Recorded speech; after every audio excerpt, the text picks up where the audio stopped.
Ladies and gentlemen, the Blackman Blaze pep band playing our nation's colors, national anthem. Wait for the colors to leave the field.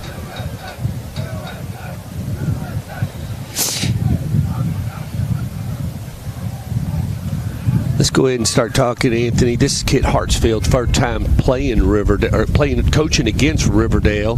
He played at Riverdale. It's kind of an odd little situation we got going on. Yeah, absolutely. Yeah, this is a game that means a lot to him, and it's his first time on the other side of the coin. So, but they're in a situation right now where they can kind of control their own destiny. It's a huge game. And talking a little bit more about Blackman.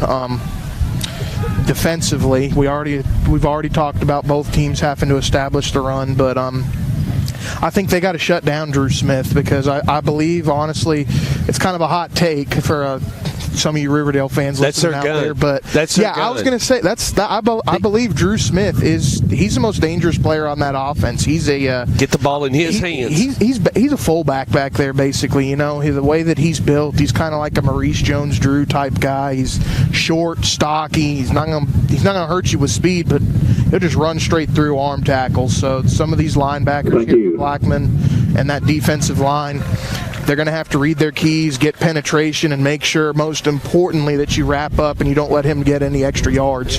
If you're Riverdale, you got to stop Tamicus Napier. I think that's the most deadliest weapon that Blackman has. Not really the two Arkansas commits so much as Otay will play quarterback, go a little wildcat from time to time, but Tamicus Napier getting the ball 22 times in 4 quarters. If he gets what he wants, he can just really rip you apart. Yeah, and I mean, really, that's Blackman's bread and butter this season has been running the ball. They have been extremely one-dimensional on offense. They got a sophomore quarterback, Drew Beam, who really, I mean, he's held his own for a sophomore, but at the same time, he's just a sophomore. He got a lot of growing up to do. Yeah, he's got a lot. He's still got a long way to go development-wise, and they'll pull Trey Knox back there and run wildcat with him. Even that's because they're having trouble getting him and Otay and Elder the ball on the outside. I'll tell you another one I like, and that's number 4, Jordan Brown. Yeah, Jordan Brown, these past couple weeks with Napier being out, he's held his own. He's coming off 2 straight 100-yard games, and we saw him last year. He was just kind of there. We didn't really know what we were going to see from him, but this year he's really come out and seized the opportunity. Wilson Bank and Trust to register for a free TV, which will be given away. As you see the fans getting onto the field, and let's talk a little bit about that defensive side of the ball for the Blaze. Matt Hall's that linebacker. He's going to be in on a lot of plays tonight. Oh, yeah. Matt Hall, he's a guy that's all over the field, as well as Connor Murphy, another linebacker, and Corey Williams as well. Just this linebacking core, arguably the best in the region. They're right up there with the one that over at Oakland High School. They play just as good as they do. They tackle well, they're fast, they read plays, and they flow to the ball well, and they're going to have to have the game of the year tonight. Well, in Riverdale, you kind of want to slow this thing down here. You got one gun that's really, really good. You keep him kind of rolling and move, keep ahead of the chains. You'll want to keep the ball out of Blackman's hands. I'm thinking tonight. Right, and honestly too, another thing is if they can establish that run, it'll open up play action. Riverdale, we saw, against Oakland, the most effective that they were was with that play action passing game where they'd fake one real quick to Drew Smith, and then Taylor Yancey'd keep it and fire a quick slant over the middle to Jalen Simmons. Let's talk about tonight's captains. Take it away, Anthony. You handle that Blackman core, and then I'll handle the Riverdale core. So for the Blackman Blaze, it is number 3, running back Tamicus Napier, 78, offensive tackle Michael Brown, number 27, he's a safety, Jalen Brown, and number 5, defensive end Alec Patton. Number 60, Connor Perkins for the Riverdale Warriors. Also, number 17, Chandler Wiggins. Number 57, Will Pretty. Michael Arnold Brown. Captains for the Warriors this evening. Jeremy Tolson wears the white hat tonight, so he'll make all final decisions. Tolson talking to him about the coin. Tonight, fans, we want you to aware that this is the Army Game of the Week. We have 2 Army recruiters here to award a plaque to the winner of tonight's game.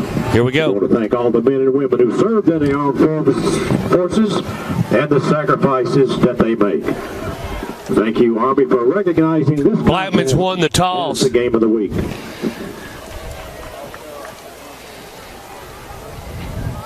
He's talking to him. They're going to defer to the second half. And that's just what they do. Looks like the Blaze won the toss and have deferred to the second half.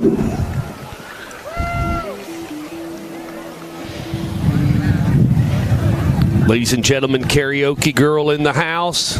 Jeremy Tolson. Will be receiving the wears the white hat as they shake hands. And number 10 is the final guy on the field, and that's Robbie Owens. Unlike any other place in the United States, karaoke girl is in high gear here at the Inferno. She can cause some problems.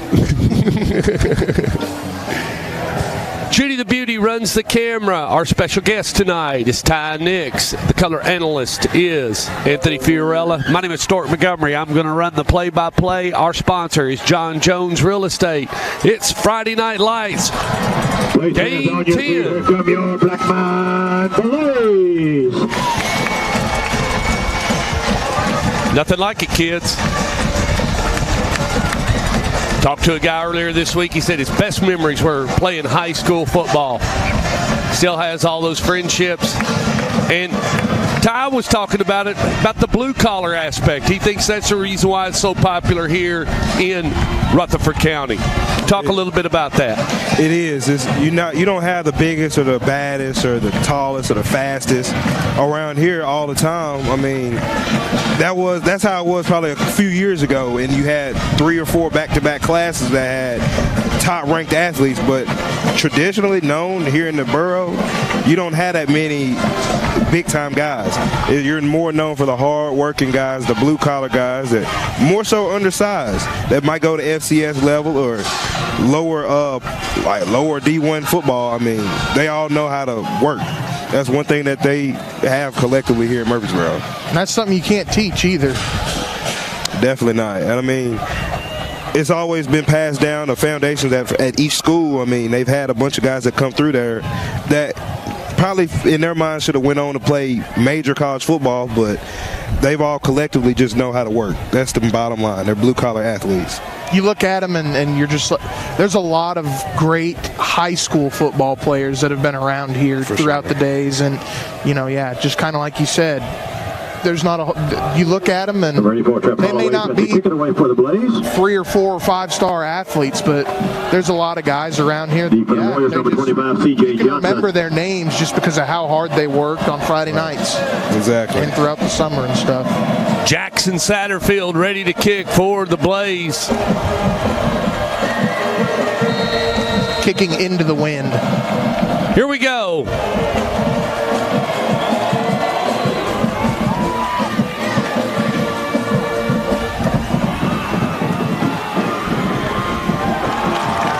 Simmons on the return. So Simmons on the return. Level number 24, Spencer Lane.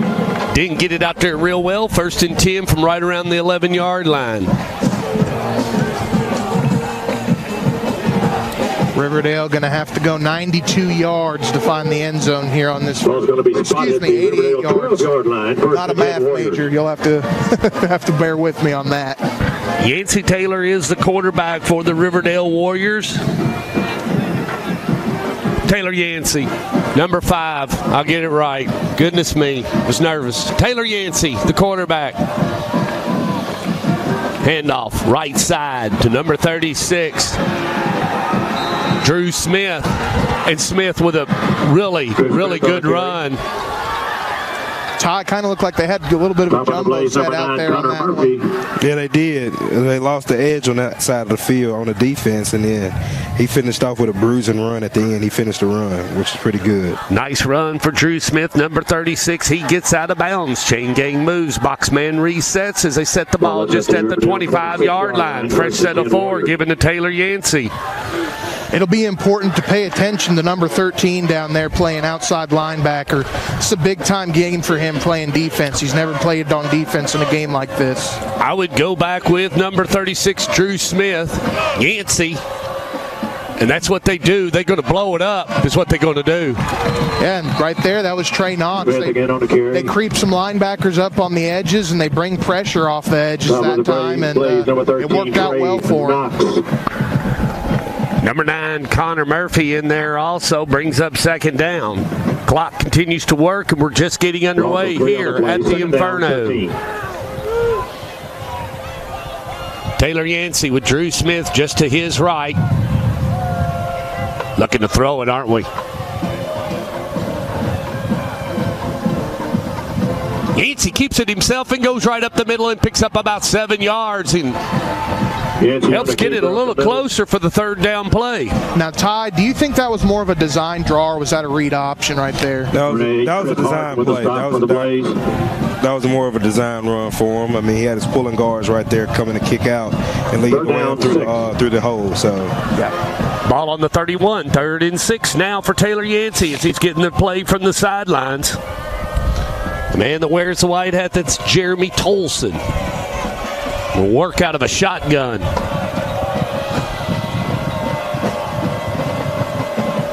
Go with Smith. He ain't going to get it. Wrapped up quickly by number 13, that's Trey Knox. Kind of wonder why they didn't decide to throw the football right there, especially with Blackman. They're showing pressure early, so I'm surprised they didn't even maybe audible out of that and try to throw a quick pass over the middle. Yeah. Warriors in punt formation. Deep for the Blaze, number 7, Michaelis Elder. Also back, number 1, Adonis Otay.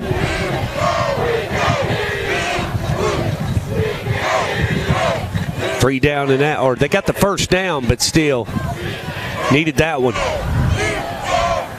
It's going to get out of bounds, guys. Long about, looks like about 36, 35-yard line. First and 10, Blackman. 35-yard line. Yeah, and it looks like I'm trying to see if I can't see Drew Beam in the huddle down there. I'm wondering what they're going to do at quarterback here on this first drive. It looks like it's going to be Adonis Otay. The Arkansas. Nope, that's Beam down there. I see him now. Napier is in the backfield as well. Yeah, he is. Missed a couple of games due to injury this season. So they'll roll with Drew Beam as the quarterback. Tamicus Napier to the left, and that's who they give it to. Tamicus Napier up to about the 44-yard line, brought down quickly by number 59, Dylan Street. Stop by number 25, C.J. Johnson. Yeah, both teams, just like kind of like what Ty said, they're trying to get the running game going early for sure. Drew Beam with Napier just to his left. And lets Napier have it. Napier slipped just up at about the 45-yard line. On the carry. Not much of a gain. It'll be second down. Third down. They might give it to him. Yeah, they're going to give it to him. He'll be spotted at the Blackman 45-yard line. Fresh set of 4 given to Drew Beam. Please. He lines Napier up to the right. And he's got Michaelis Elder down here. Napier on that left side, up to the 50, up to the 45, the 40, up to the 35, and drugged down by number 42, Jackson Bryant. Yeah, that was smart over there as well, Adonis Otay. If he could have gotten one more block, Napier would have scored, but he was behind him, decides to pull back. You don't want to get the flag right there. First down, please. Adonis Otay at the top of the screen. Trey Knox staring at you. The quarterback is Drew Beam. The only tailback is Tamicus Napier. He'll line up on the left. They'll work out of the shotgun. 2-step drop. Looking. It's Elder. Michaelis Elder, the MTSU commitment, works up to the 21-yard line before he's tackled by number 9. That's Jalen Dowell. Yeah, something else that's been kind of interesting too. Blackman really up tempo on this drive. You know, how do you kind of stop that, Ty? The best way to stop the up-tempo offense is to win first down. If you win first down, that will set you up for the rest of the other 2 downs. You just got to get them off the field. If you continue to stop them on first down, then you'll be fine. But if you've seen the past few plays on first down, they've gotten 6 or more on that play, and that's just set them up for a short third and short. Drew Beam. Woo, fakes it to Napier, comes across the middle to Trey Knox as he brings it up to about the 5-yard line. First and goal. I think we're going to get number 33. We got a flag. We'll wait for the call from Jeremy Tolston. Put a flag on the field. Appreciate our sponsor, John Jones, John Jones Real Estate. Nobody sells homes like John Jones. The illegal procedure called against the Blaze. That'll back it up 5. It'll still be first down. It's going to be against Blackman. One of those receivers coming in motion, I guarantee you they threw that flag on. Takes the ball back to the 26-yard line. Still first down. And Blackman really set that one play up that they just ran. They ran the outside zone 2 or 3 plays in a row over early in the drive, and then they faked the outside zone, and they tried a little pop pass with Trey Knox over the middle. But they really set that play up. Yeah. Drew Beam lets Tamika Napier have it on the left side, looking for a seam. Wrapped up quickly by the Riverdale Warriors. Napier on the carry around the left side. Boy, big number 60 was in there. DeCoy and Curry with a stop for Riverdale. Connor Perkins.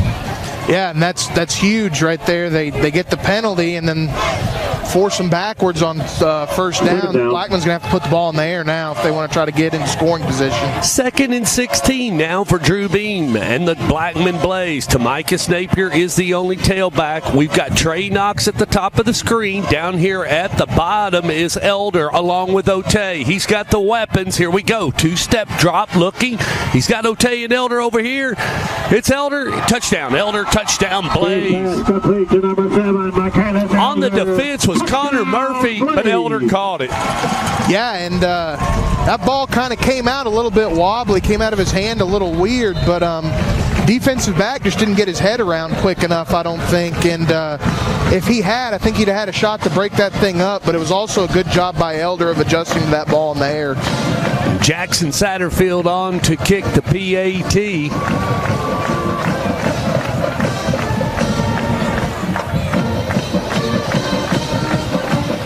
Got an unsportsmanlike on Trey Knox, John at the top. After the touchdown, unsportsmanlike conduct against the Blaze.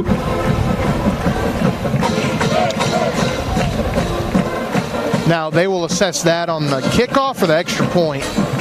That's on the kickoff. It'll be enforced on the kickoff. Yeah. Okay. But still, that's huge. Field position. In the attempt the extra point. Jackson Satterfield is a left-footed kicker. Wait on the snap. Boom. We crushed it, but Jeremy Tolson's got a little thing to talk to him about, and I'd say somebody was moving around. They'll back it up 5, waiting for that call. Might be offsides. I saw him kind of. Was Riverdale trying to advance? It is, Anthony. Good call. So half the distance to the goal. That moves it up. For kicker now, it's just a chip shot. You ever consider going for 2 in a situation like that where you got the ball just a yard and a half out if you've been running the ball well on a drive like this? Yeah, I have thought about it, but sometimes more than not, I mean, you're going to probably prepare for the run. So, yeah. Being so close, you might as well just kick it with the hold. Sorry, kids, about that speaker. It is right behind our ear. Jackson Satterfield. I think he missed it. Extra point is He did. That's huge in a ball game like this. We got a timeout on the field to score. Your Blackman Blaze 6, Riverdale nothing. Got some scores for me? I'm sure Sam's pumping them in. Sponsor this year, Sonic on Fortress. Here we go. 2018 touchdown sponsor. I'm going to wait on big guy up there to quit. All righty, go with it. Alcoa and Austin East underway. Sponsors for their support. Alcoa leads that ball game 3-2. Austin East. Kind of like a baseball score right there. And speaking of baseball, Red Sox Dodgers about to get underway. That's all we got so far in our high school Family Chiropractic, Carrington Park Apartments for their support.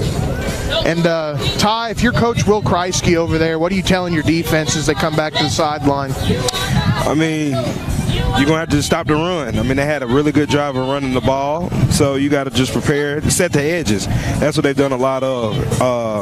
They had a few plays where they set the edge. On that first down, after the penalty, they set the edge real well and came down and made a good play. But for the most part, Blackman is really getting the edge, running the ball. So whenever they're getting their athletes on the edge, giving him a lot of room to run. So if you can cut that out, then make him go through the air, you'll be fine. Offensively, what kind of adjustments do you think they'll make heading into this drive? So what now? Offensively, what kind of adjustments do you think they'll make heading into this drive? Really just keep feeding your workhorse, your running back. He made a good run on that first play, but just let him go to work and he'll carry the load for you. You can't shoot yourself in the foot. Well, that'll certainly help as well. DJ Johnson on the return. First and 10, Riverdale. Holloway with the stop for Blackman. That like they said, C.J. Johnson on the return. Sorry. Warriors will put it that in last drive, they had to start from their own 12. They start this one here at midfield. Got to take advantage of this good field position, and even more importantly, if you get it into the end zone, knock that extra point home. Well, we talked about this, Ty, when they played Oakland in the Battle of the Borough. So many times Riverdale got within the red zone and could not poke it in to get points, and you've got to be able to finish drives. Here we go, Taylor Yancey. Yancey's got it. He's going to run on that right side. Ooh, nice play. Picks up about 7 yards. The keeper around the right side. Number 9, Connor Murphy there on the stop. That says a lot about Taylor Yancey and what kind of player he is. A lot of quarterbacks in that situation are going to slide, but he's a kid. He's going to lower his shoulder pads, try to get as many yards as he can.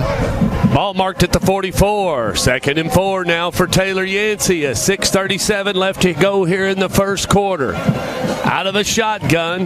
Got Drew Smith in there, number 36.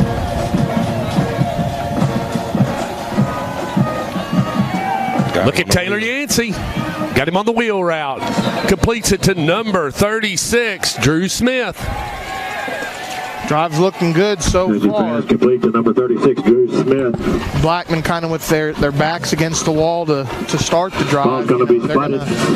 They're going to have to. They can't give up maybe one more first down, and then Riverdale will at least be in range to try to kick a field goal on this drive. Fresh set of 4 given to the quarterback Taylor Yancey as he operates out of a shotgun. With Drew Smith to his left, and he gives it to Smith. He's going to run on that right side. It gets out of bounds, kids. Get on the carry around the right side. Riverdale. And at the end of that carry, he just takes number 15, Camden Williams, inserts his shoulder pad right into the middle of his chest and throws him about 5 yards into his own sideline. Heck of a run right there. 2nd down, 4. Riverdale. Taylor Yancey with Drew Smith just to his right, getting a change from the sideline, getting a little audible action. Yeah, I was going to say Blackman's bringing the heat right now. I think they're kind of making some adjustments too, though. And they give it to Drew Smith. Smith almost tackled, missed. Ooh, boy, number 5 took a lick. Alec Patton. Dropped by the Blaze, number 13, Trey Knox. That was a good job by Trey Knox, though. He's in pursuit on that play. He's coming on a straight blitz off of that weak side edge over the top of the screen, and he did a great job of trying to chase down Drew Smith and wrapped his legs up and got him to the ground.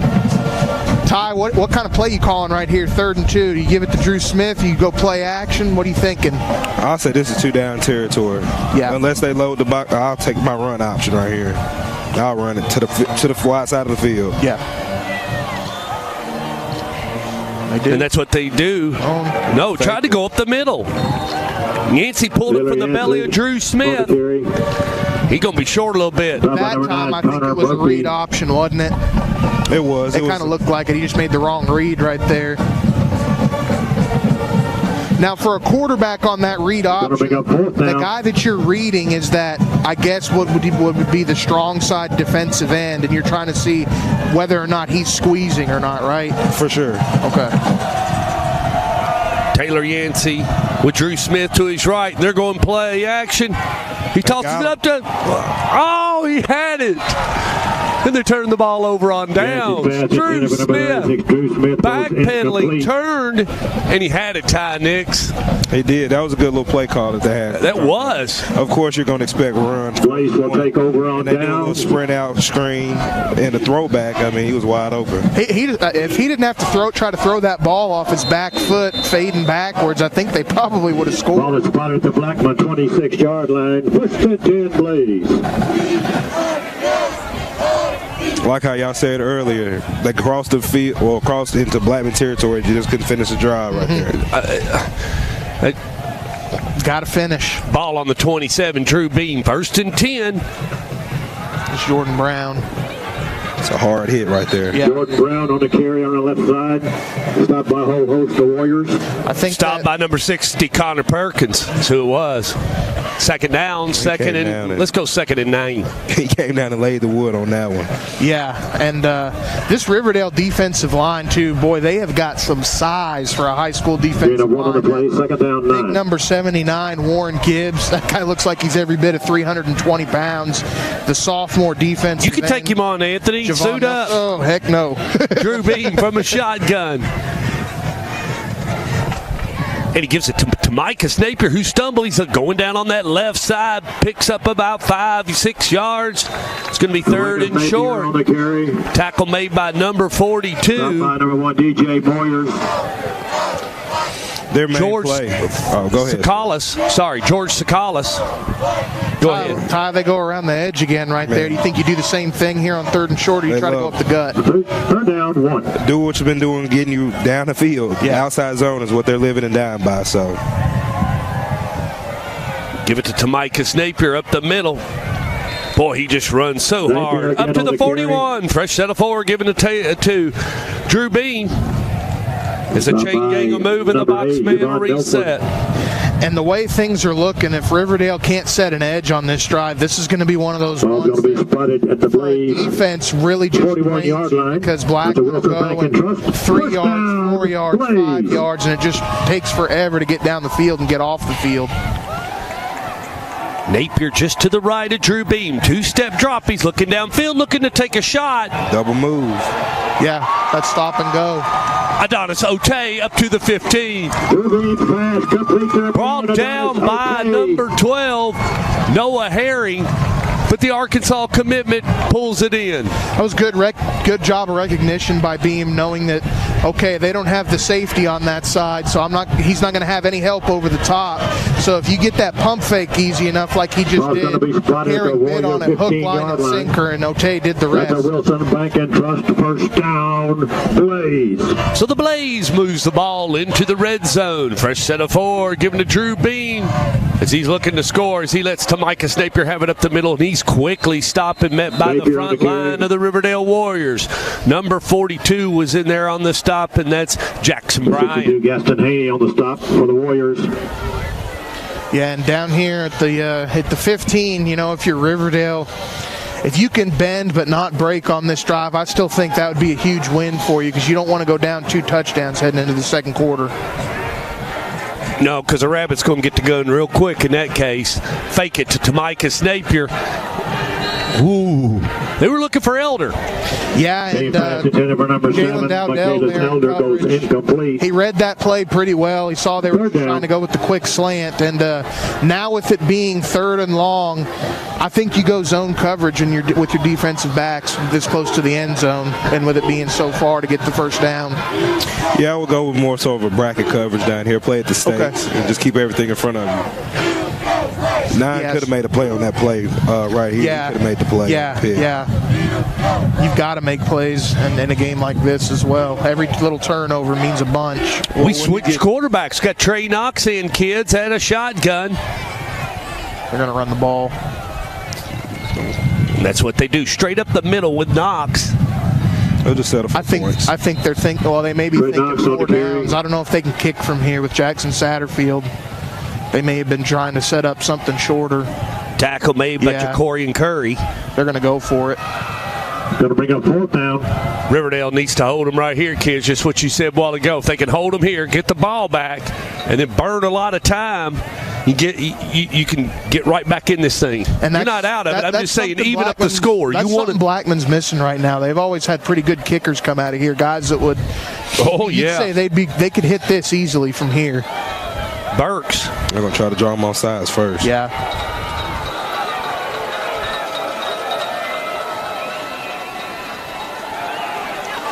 He didn't get it, kids. They stopped him. They give it. They give it to going to be stopped short McKellis Elder. Riverdale will take over on downs. It's a big hole.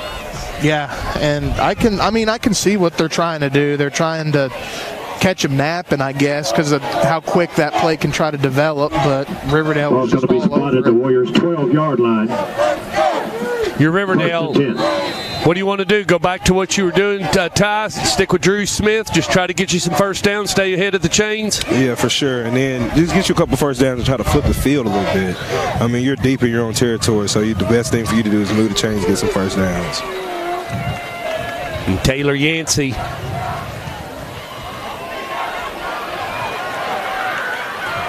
Boy, that was a nice run to the far side. C.J. Johnson on the carry. Johnson. Knocked out of bounds with number 10, Matthew Hall. As he picks up the first down, chain gang moves and the box man resets. And just what Ty said, that's what Taylor Yancey and the Riverdale Warriors need to do, is get out of that end zone. At the 24-yard line. First and 10, Riverdale. Riverdale's grown up a lot this year.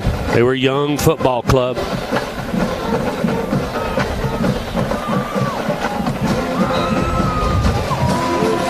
Jalen Simmons on the run. Simmons with the carry.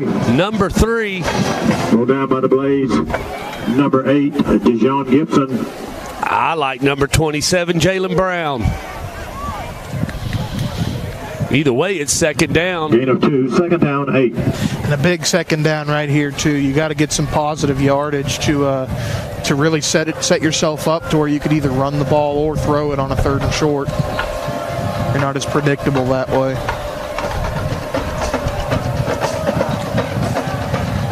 30 seconds left. This will probably be the last play of the first quarter. And Taylor Yancey gives it off to Drew Smith, and he busts through the tackle, 32-33. He's going to get the first down, kids, up to the 35. Smith on the finally carry. Brought down by number 6. Brought down by number Luke 6, Hayes. Luke Hayes. He's doing what he does best, running through arm tackles. He likes, he ain't going to really try to make you miss by dancing. He's just going to try and run right through you. And they would have had him right there at the line of scrimmage where he was at the Riverdale 35-yard line. We're going to get out of this quarter. They're not going to run another play, but what a huge first down for the Riverdale Warriors, Ty. That was big. I mean, they've gotten 20 yards plus out of that first, out of this possession. So they've gotten a few first downs, and they're going to bring us to the end of the first quarter. After one quarter of play, the score, your Blackman Blaze 6, Riverdale nothing. Got some scores for me? This time, the Blaze would like to thank our pregame meal sponsors, Zaxby's on Fortress, Penn Station, CC Pizza and of Smyrna, the Crossings at Victory Station. We got to sell some product. Clean, Longhorn Steakhouse, Walmart Neighborhood Market, and Sonic on Fortress. All right. We'd also like to recognize our Blaze Level sponsors, John Jones Real Estate, and the Crossings at Victory Station for their support. And the Blaze would also like to thank our Turffield sponsors for their support. Lead sponsor, the Bart Smith family, Rogers Group, Lee Company, Sloan's Motorcycles and ATVs, Wilson Bank and Trust, Blaze Pizza, Old South. Oh, we're going to run out of time, so I'm just going to get going. Tullahoma and Maplewood underway. Both of those teams sitting at 8-1 right now, 4-0 in the region. Winner of that one, they're the region champ. Tullahoma's up 6-0. Oh, nope. Actually, just got a fresh update. 8-6 Maplewood now. Tullahoma threw an interception. MUS leads Christian Brothers 7-0. Centennial up 7-0 on Brentwood. Ravenwood is up 7-0 on Independence. Sparkman, Alabama leads Florence 7-6. And Alcoa leads Austin East 10-2. Boy, Drew Smith on the run and picks up another first down. Knocked out of bounds by number 10, Matthew Hall. Like I'd have to say, I kind of think on this drive so far, the guys up front have been doing a lot better for Riverdale. They are. They're running their little version of the outside zone. And he's running off 45-yard line, first and 10 Warriors. He's running off tackle, and there's no edge out there. So, of course, he's going to have a good run every time. Taylor Yancey out of a shotgun lets Drew Smith have it on that left side. Drew looking to just run over people. Drew Smith on a carry around the left side. And tackle made by number 5, Alec Patton. I'd say he's probably going to have close to 40 carries by the end of the night. He is going to be hurting tomorrow. He's a big physical back. Yeah. I wouldn't say big, I'd say wide. Big, wide physical. Yeah, he's stout. He's really stout. He isn't tall, but... 2nd and 6 now for the Warriors. Changing the play as they audible. Blackman looks to be in a 4-2-5.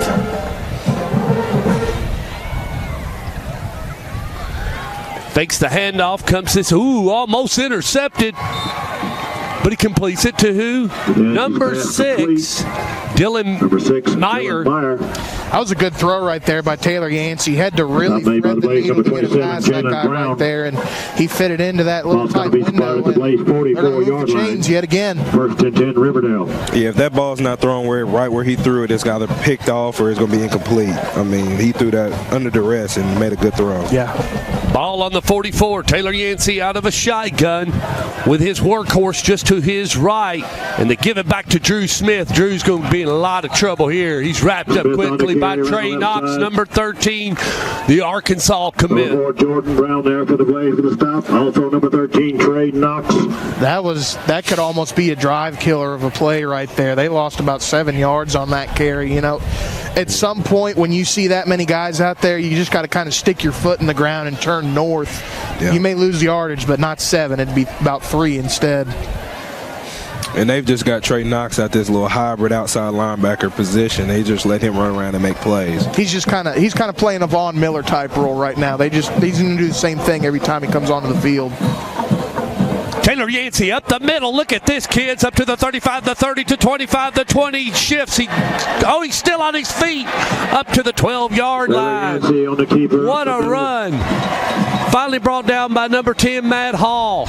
I think they really needed something like that. They've been looking for a big play to kind of get them going, and you can almost just kind of feel the momentum get sucked out of this side of the stands and go over there. Let's see if Riverdale can finish the drive. Something they haven't been able to do since we've been watching them a couple times, have been able to get this close and just can't get it in. Let's see if Will Kreisky can get them going. Taylor Yancey from a shotgun. Drew Smith to the left. And they have Drew Smith have it.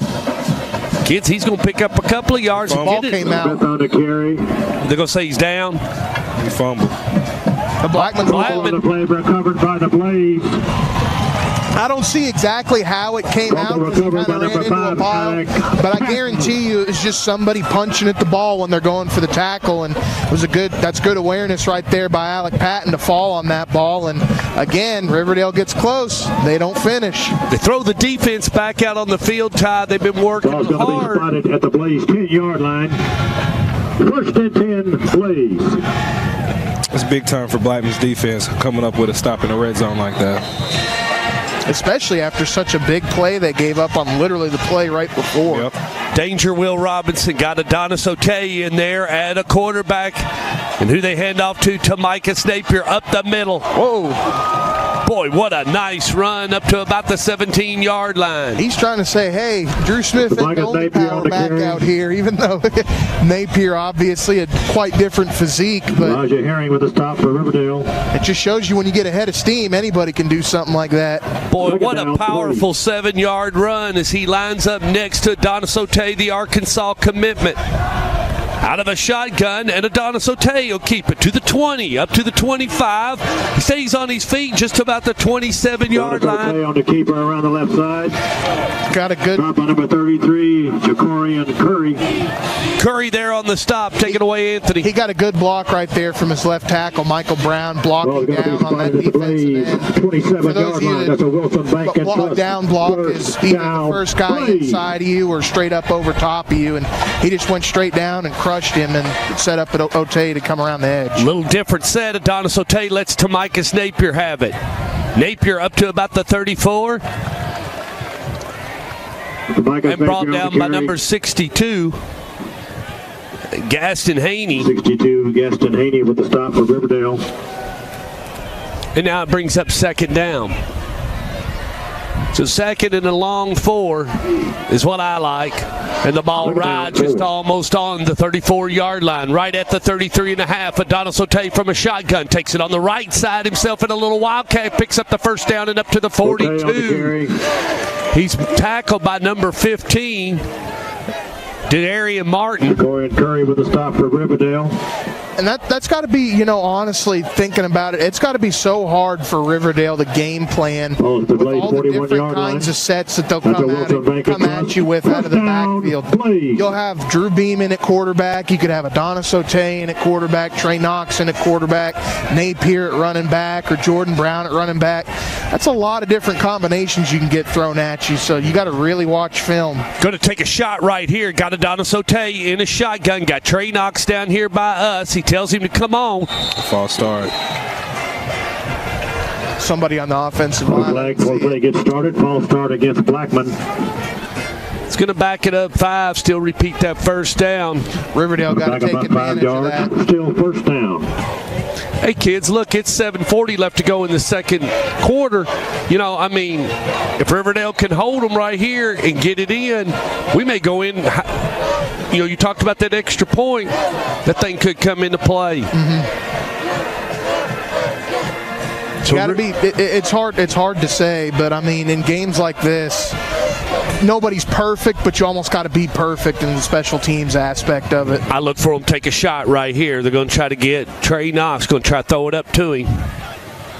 No, Adonis Otay, Wildcat, just goes 40, up to the 45. He's going to get up to about the 50-yard line. He's trying finally pulled down by number 3, Jalen Simmons. Jalen Simmons with a stop for Riverdale. Boy, what a big pickup for the Blaze.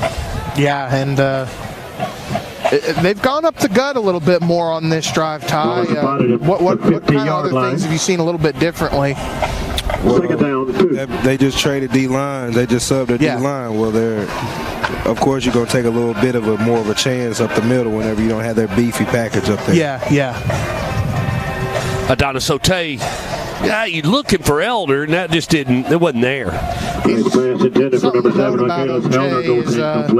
He's only thrown 13 passes this season. I think that was 14. Well, now's not the time to start throwing. I tell you, if I'm a coach, I'm doing something else. Kind of need to do that during 2-a-days. Ty, what are you going with right here? I'll say a quarterback power right here. Yep, there it is. Quarterback power right. Did he get it? Close. He's short. Okay, on the carry around the right side. DJ Boyers with the stop for the Warriors. Do you go for it, Ty? Yep. 4th down, 1. On the plus side of the field. Yeah, why not? Try to get him to jump maybe, too. They've still got all 3 of their timeouts. Looks like he's going to go with Trey Knox as the quarterback, the Arkansas commit. Riverdale defensive line got to watch the football right here.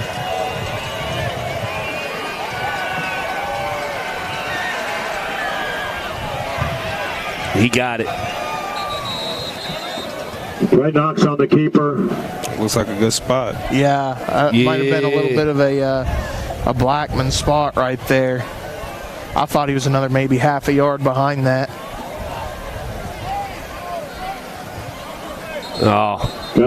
Jeremy Tolson wants to measure it. Calling timeout on the field with 5:51 left to go here in the first half. John Jones Real Estate is our sponsor. Appreciate you, John.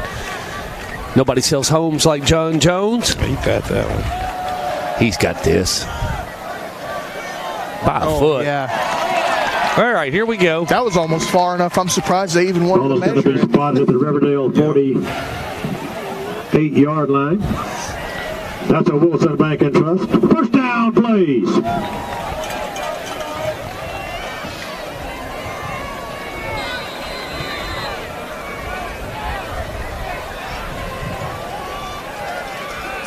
Drew Beam in. Oh, he dropped it. He dropped it, kids, and Riverdale's on it. Oh, my.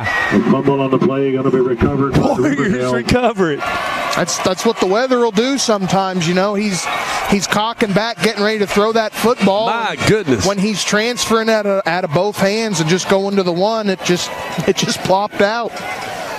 And yeah, that's huge. Riverdale needed a turnover bad. They just needed some sort of a stop, and they get it. That's 2 stops in a row for Riverdale's defense. The offense has got to pick it up for them. 5:40 left to go here in the second quarter. Will Kreisky really needs to get the Warriors back down to where they were before and see if they can't get it in. They fumbled it there. Anthony, you got a quick score for us? Give us a little action. We're at halftime in East Tennessee. Alcoa leads Austin East 17-2. Baseball games underway in the World Series. There is no score after the first inning. Riverdale will put the ball in play first and 10 from their 49-yard line. Down in 1A. Moore County up 7-0. Stewart's Creek and Laverne underway. That's at 7-7. And McGavick and Smyrna underway. Smyrna leads 7-6. Taylor Yancey gives off to Drew Smith on that left side. Smith going to pick up about a yard. That puts the clock into motion. 5:28 left to go in the first half. Connor Murphy right there. On the Blaze, number 9, Connor Murphy. You got plenty of time on this drive. You got 5 minutes, all 3 of your timeouts, but at the same time, this is the time where you really need to convert and get it into the end zone, because you got to think about it. Blackman's going to get the ball after the half, so you really need a score right here. Yancey out of a shotgun. Drew Smith just to the right. May have a screen down here. Yeah. They don't do it. They let Drew Smith have it up the middle, and look at him go, kids. Pick up of about 7 yards. And Ty, that's something also that a lot of the times, maybe even 10 years ago, as recent as that, when you saw kind of those 2 receiver sets where you got one guy behind the other, 7 out of 8 times it was going to be a screen pass, and nowadays people just aren't really doing it as much anymore. You're right. They're just trying to spread people out so they can have a better run opportunity. Okay. Yancey out of a shotgun. Drew Smith to the left. The rest of them are all up on the line for the Warriors. And he let Smith have it. Smith bringing it to this side. And boy, is he wrapped up quickly by number 10, Matt Hall. Now, I don't know if you folks saw it, but he did a good job of recognizing where the ball was going almost right after it was snapped. He's the linebacker on that far side of the field, and he found a little hole, and he just shot right through it. And when he got through there, he was in the perfect position to catch Drew Smith and bring him down. You go 3 down and out. Now you got to give the ball to these guys. Number 7, Michaelis. You got to make a big stop. They're getting the ball coming out at the start of the second half. Boy, what a nice punt. It's going to go out of bounds, kids, right at about the 18-yard line. I'll wait till he spot it. Is he going to spot it at the 15? No, at the 18. Right at the 20. Looked like to me it's at the 18. Either way, boy, the wind, you're not going to be able to throw it, it looks like. Going to have to keep it on the ground. Well, now who you come out with quarterback if you're Blackman? You got 3.5 minutes left. I mean, and you're getting the ball to start the second half. You come out. I think I come out. Ball is placed at the Blaze 20-yard line. First and 10. He's had a really good first half. I come out with Drew Beam, and, even though he fumbled it. Yeah. Other than that little miscue because of the weather, I think he's had a good first half. And that's who they go with, Drew Beam. Defensively for Riverdale, get after him. They give it to Micus Napier. To Micus. About a 5-yard pickup. It'll be second down. Napier on the carry. 2nd and 5. And Ty, right here with about 3.5 minutes and all 3 of your timeouts. With the stop for Riverdale. When do you start getting into more of a second down, 4. Not really a 2-minute offense, but even just kind of more of a sense of urgency offensively? Well, depending on, how the weather conditions are, it's going to be hard to throw the ball. So you might as well just, if you really want to just keep methodically running the ball and like how they're doing, just keep doing what you're doing. Yeah. Napier on that right side picks up the first down, up to the 40, up to the 45, the 50, up to the 45 of Riverdale, and runs out of bounds.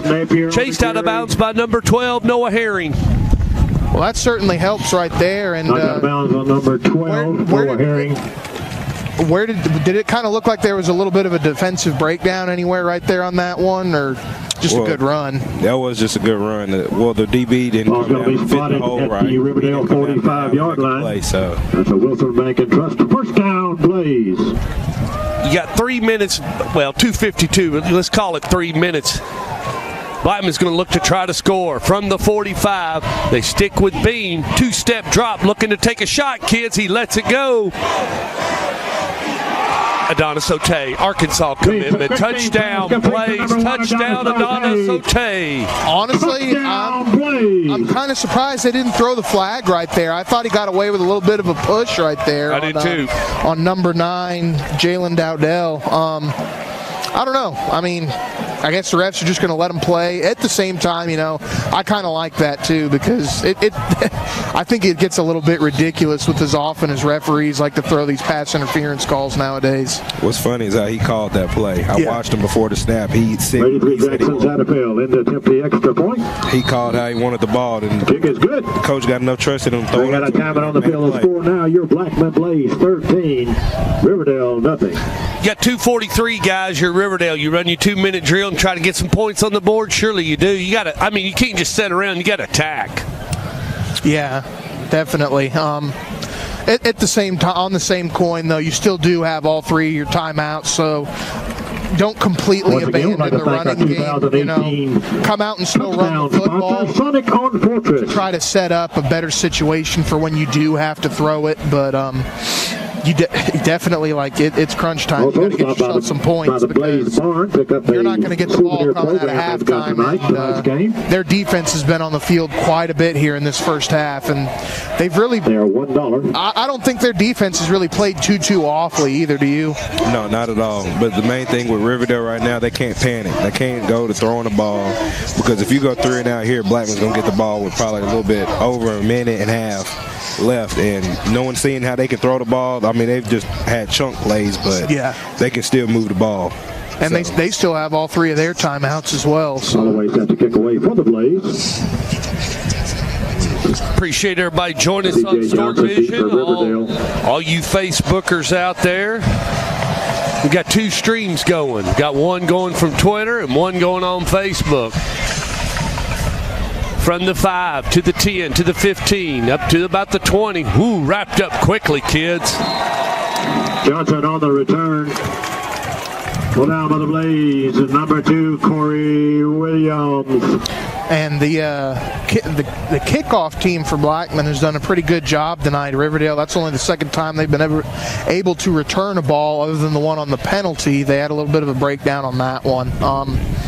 But 2 out of the 3 of them going to be spotted at the Riverdale 20-yard line. First and 10 Warriors.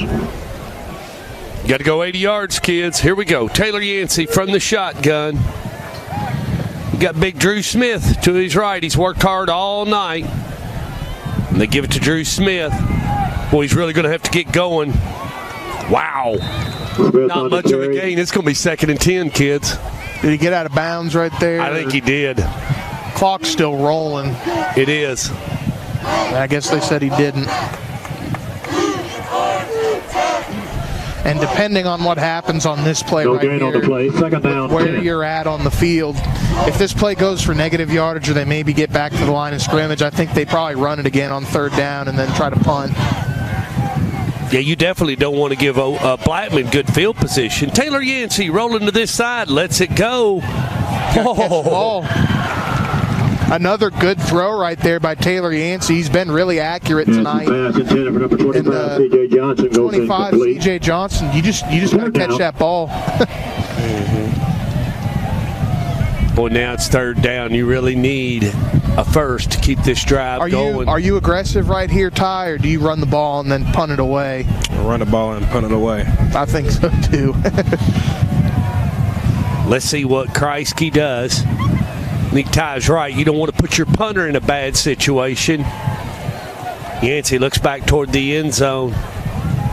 Keeps it himself, looking for a seam, and he's not going to get much, kids. Now it's at a 4th down situation from about the 20-yard line. That's going to put your punter somewhere, right around the 10 on the high snap, maybe the 9. And then obviously, when Blackman gets the ball back, probably going to be more apt to want to throw here and see if they can't get a big play to set them up somewhere in the red zone. And you're going to get the ball somewhere around maybe their 40. On the field. Timeout, Blaze. Well, this punt's going to be crucial, too. You got to really get off a good kick right here. Our timeout sponsor, Calla Lily Day Spa and Salon. Know your week has been stressful? Book your time for a relaxing day spa or salon service. Like our Facebook page for weekly Friday Night Lights videos offering discounts and giveaways. We're right around the corner on Old Fort Parkway. Relax, renew, revive at Calla Lily Day Spa and Salon.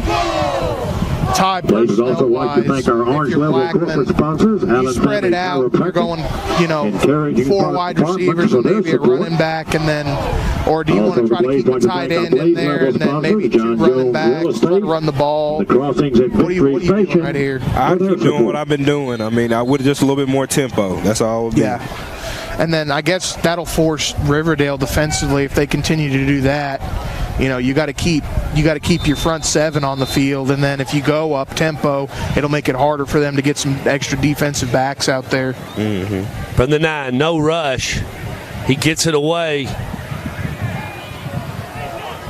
and it's going to be stopped somewhere around the 41, 42-yard line of the Blackman Blaze with a $1:35 left. And I mean, a field goal, I would say, is probably almost out of the question unless they get it inside the 10 right here, because weren't they, maybe the 12 or 13-yard line when they went for it back there on that drive in the first quarter? The ball's going to be spun at the Blackman 44-yard line. You probably got to get it in that zone right here. You're Blackman, though. You're going to take a shot. You're going to try to first down, definitely. I think you're going to take a shot. You got Knox down here, kids. The Arkansas commit. Let's see what he does. He's in the slot. Drew Bean from a shotgun, and we got a penalty flag. Could be against Blackman. They line up in the neutral zone. I think it's something with one of these receivers down here. Substitution violation called against Riverdale, so that'll move the ball forward 5 yards. So it's 1st and 5 from the 48. Against Riverdale. Getting a little moisture here, kids, at the Inferno.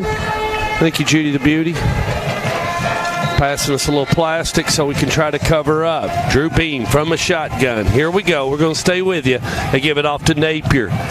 Napier breaks it up into Riverdale Warrior territory. Tackle made by number 15, Darian Martin. 15, Darian Martin. Drew Beam hurrying. 1:20 left to go here in the first half. He still keeps Napier in just to the left of him. You got Adonis O'Tate to the top of the screen. And they pass to Elder. Elder's going to get out of bounds.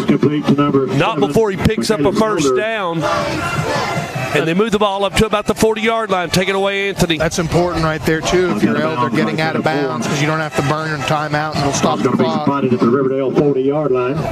That's a Wilson Bank and Trust. First down, Blaze. 1:08 left to go here in the first half.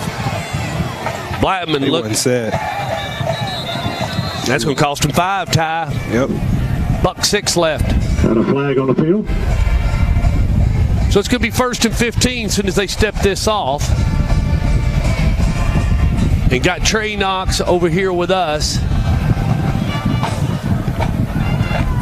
And if you're Riverdale, ball start against Blackman. It's kind of risky to do because you pretty much have to go straight man coverage across the board. But I think I send pressure right here, because if you get a sack in this situation, it'd be huge. It would be. Just pushing it behind the chains. I mean, depending on what Blackman want to do, they'll probably call a timeout. But Napier to the right of Drew Beam. From the shotgun, 2-step drop, looking. He's got Trey Knox. Whoa, what a tackle made by number 25. C.J. Johnson. Yep. Drew Beam pass complete to number 13, Trey Knox. Knox flipped up into the air. That's got to feel scary as a receiver, going up to catch a ball like that, and then you just feel somebody underneath Kids, you. It's not good. Timeout on the field. Timeout, Blaze.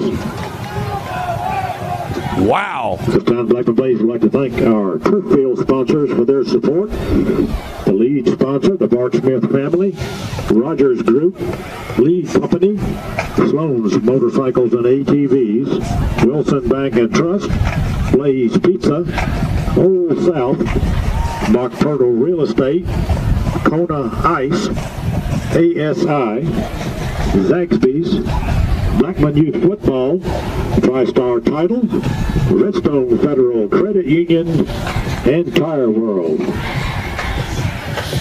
Trey Knox a little shaken up on that play. They're checking him out on the sidelines. What a heck of a reception. He hung on to the ball, kids. He'll probably be out for the game. Wow. You think it was probably that bad? He kind of landed on his head a little bit, yeah. Drew might Beam. have a concussion. From a shotgun, Adonis Otay. He completes it to McKellis Elder, up to the 30, up to almost the 25. They're trying to get on top of him. Complete to number 7, McKellis Elder. Number 15, Darius Martin was there on the stop. That's Ty's future teammate on the catch right there. Mm-hmm. Well, it's spotted at the Riverdale 24-yard line. First and 10 now for the Blaze. First down, Blaze. As Drew Beam works from a shotgun, looking downfield. And he's got Elder again up, and Elder jumps out of bounds just about at the 21-yard line. Second down. Yeah, and I kind of like what they were doing with that other receiver over there. I think it was Otay. They run him deep on like a post route to try to get some of those other DBs to run off. And Elder it looked like he went out like he was going to run a hitch and then came back toward the line of scrimmage to make that catch. Second down, 7. You don't want to run the ball here. They're going to keep Drew Beam at a shotgun. And they send Adonis Otay. Otay with the pitch. Just a little shovel pass. Otay going to try to go into the end zone as he brings it up to the 4-yard line. You got to clock it right here. I think to save that timeout. Johnson on the stop. You got a first down, so go ahead and clock it now. 30 seconds left. First and goal. Oh, they're running a play. They're going to run a play, yeah. Timeout. Oh, they burned the... Might have been Riverdale. Timeout on the field. Yeah. Timeout Dale. Riverdale. I mean, at the same time, you can't let them in the end zone, so it gives you a chance to talk to your defense. Did Trey Knox leave? What happened? Down here to the right. Okay. If he doesn't come back, offering discounts and giveaways. If he doesn't come back, they'll miss him. They'll miss him. They'll miss him. Right around the corner on Old Fort Parkway. Relax, renew, revive at Calla Lily Day Spa and Salon. I mean, a weapon like that where he's moving all over the formation as a receiver, coming into the backfield, shout out to our pregame meal sponsors once again. It changes your game plan. It changes your game plan going into the second half. The Crossings and Victory Station, Absolute Floor Cleaning, Southern Clean, Longhorn Steakhouse, Walmart Neighborhood Market, and Sonic on Fortress. Once again, a reminder, don't forget to stop by the Wilson Bank and Trust tent. Register to win a free TV. Wilson Bank Trust tent. Heck, I want a free TV. Well, the Blaze band is all dressed up as if they're in their Halloween costumes, so you kids are going to get a treat at halftime. Drew Beam working out of a shotgun to Micah Napier. False started. He leaned forward. Ty, that's... Got a flag on the play before we get started. I hate to say it, but that's you learned that in junior pro, coach. Against the Blaze. Pre and post snap penalties will kill a drive or kill a team. Brings the ball back to the 15-yard line. Still first down. He just was leaning and got his balance up over his front heels and just advanced forward. Drew Beam from a shotgun. Fakes the pitch to Otay, and look, he's looking for Elder. Ball's going to be on the 2. Yeah, they're gonna get him for pass. Pass was intended for number 7, Michaelis Elder. Was incomplete. I don't know if he could have called it or not, kids.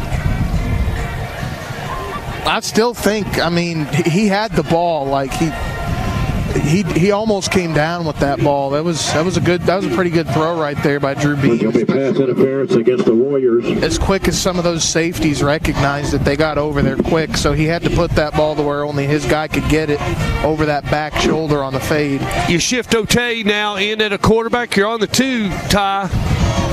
You got a couple plays here. I mean, you got a timeout still left in your pocket. But I think I give it to Napier.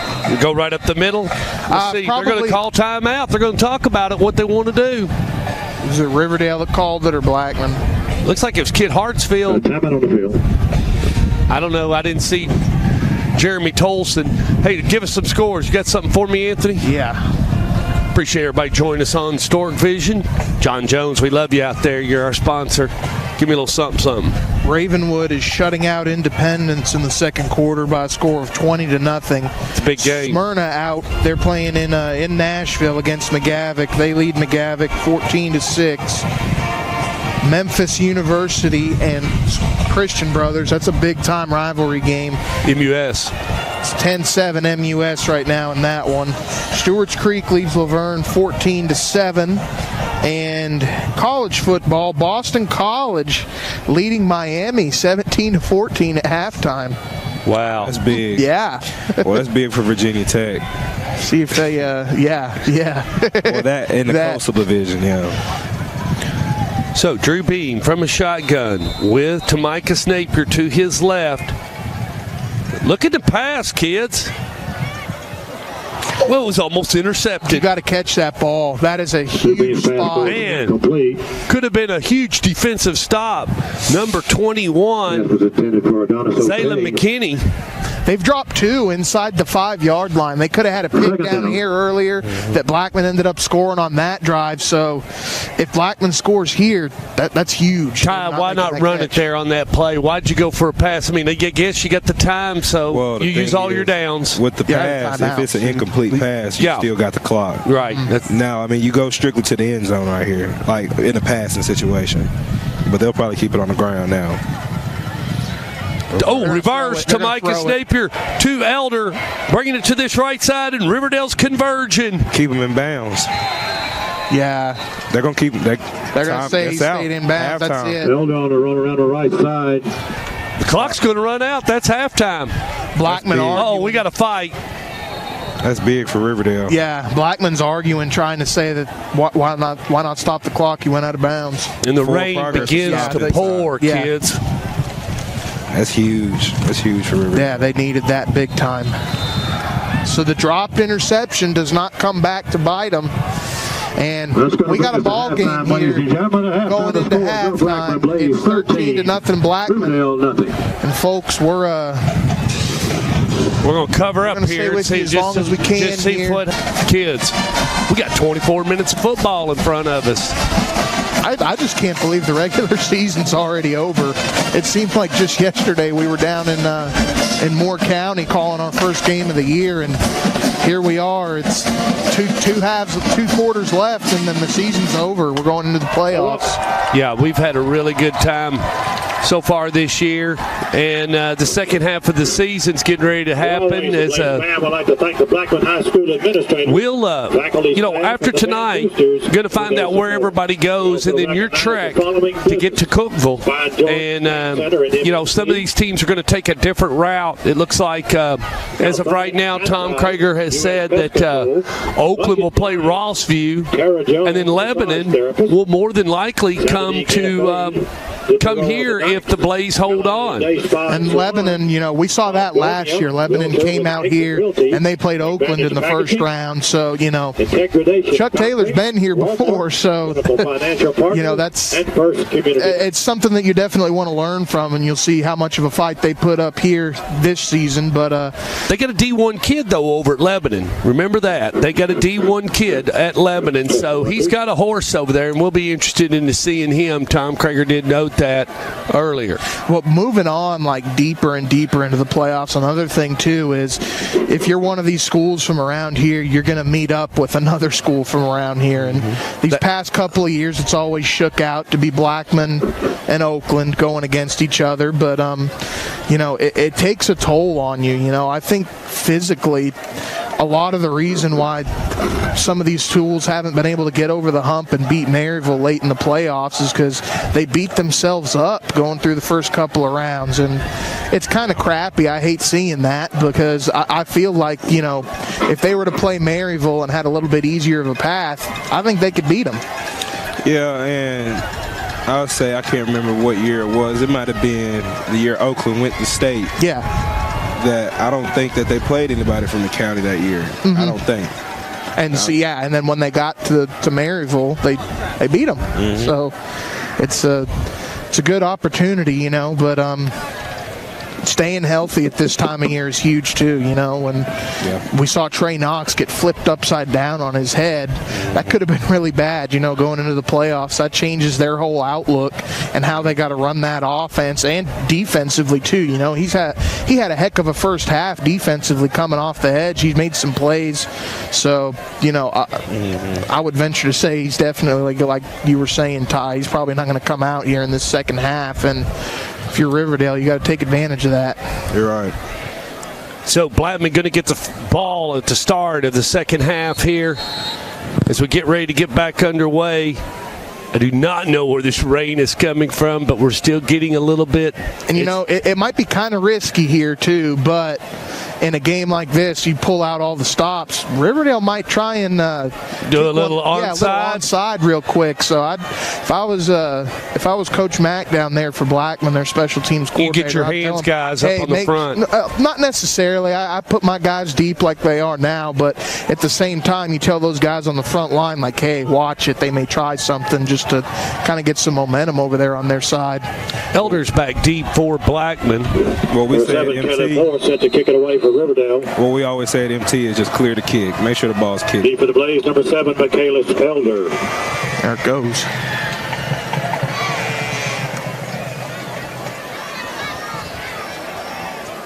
Elder, not much of a gain. It'll be Elder 1st and 10 for Blackman. And speaking of MT, I know not the greatest 41. Situation for you this year, but boys look pretty good.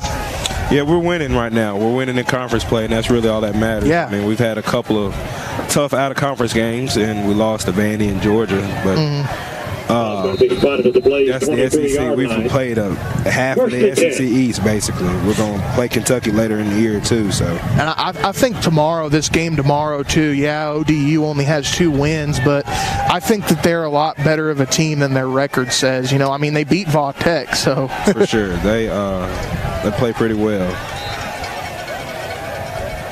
Looks like they handed off to Number 1, DJ Moyers. Going to bring up second down. They're going with Drew Beam as the quarterback. Sorry, kids, I don't have my notes in front of me, so we'll try to stay with it. 7. They got Tamicus Elder in there just to the right of Drew Beam. Got Adonis Otey down here by us. Fake it to Tamicus, go over the top.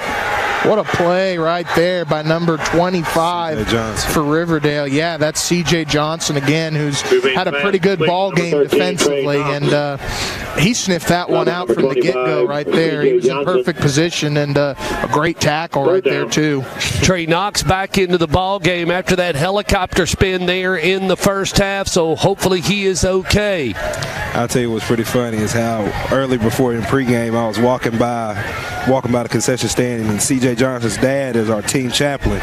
Okay. Chris Johnson, and he said, watch out for my boy tonight, number 25. Look there.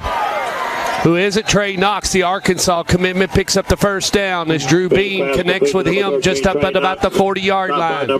Chain gang will move. The box man will reset. Fresh set of 4 given to the Blaze as they're moving the ball down the field and staying ahead of the chains. Got Tamicus Napier just to the right. You got Adonis Otey down here by us. From a shotgun. May take a shot here, kids. They let Tamicus have it. Tamicus going to get about 7 yards. Up to about the 48. Napier on the carry. It's been a quick little drive here again, just kind of like they were in the first half, going up tempo like they did to start the ball game. Ball at the Blaze 47-yard line. They bring it to this side of the hash. Otey down here by us. Tamicus Napier just to the left of Drew Beam. Knox in the slot. Let Tamicus have it, going on that right side. He's still going. Pickup of about a couple as he's up to about the 48. It's a big third down right here for Riverdale. Here, Johnson there with the stop for Riverdale. If you can get a stop right here and force Blackman to punt, they haven't punted yet tonight, so it'll be huge. You don't want to get backed up too far on this next drive. Bean looking downfield. That's McKellis Elder on the far side of the field, and he gets out of bounds. Not before he picks up the first down. So fresh set of 4 given to the Blackman Blaze as they move the ball into Riverdale Warrior territory. Not wasting any time, just moving the ball and staying ahead of the chains. Yeah, and McKellis Elder's having quite a night here himself. You know, he's done a good job. He hasn't dropped a pass here yet, so I think they continue trying to get the ball over there to him. I look for him to run the ball. They've got Tamicus Elder to the right. Then they give it to him. He's bringing it to this side of the field. Johnson again on the stop. Pick up maybe about one. It's going to be 2nd and 9. Stop by number 25, C.J. Johnson. The best way to stop this zone play that Blackman's doing is just push the O-lineman in the backfield. Keep him, flatten him out. You can't let him get down the field and get a big time push. And they flip it to Odanis Ote on the shovel pass. Javon Nelson right there. Something about Javon Nelson, too. You know, that kid, as big as he is, number 8, that kid's only a sophomore. I think he is going to be a force to be reckoned with around here for these next couple of years to come. And Riverdale, they're still a young team, too. They're going to be a force to reckon with, especially next year. Big third down for Blackman as they want to keep this drive alive. Drew Bean goes to the sidelines. Ote will play quarterback, and they bring in number 30, Antonio Malone.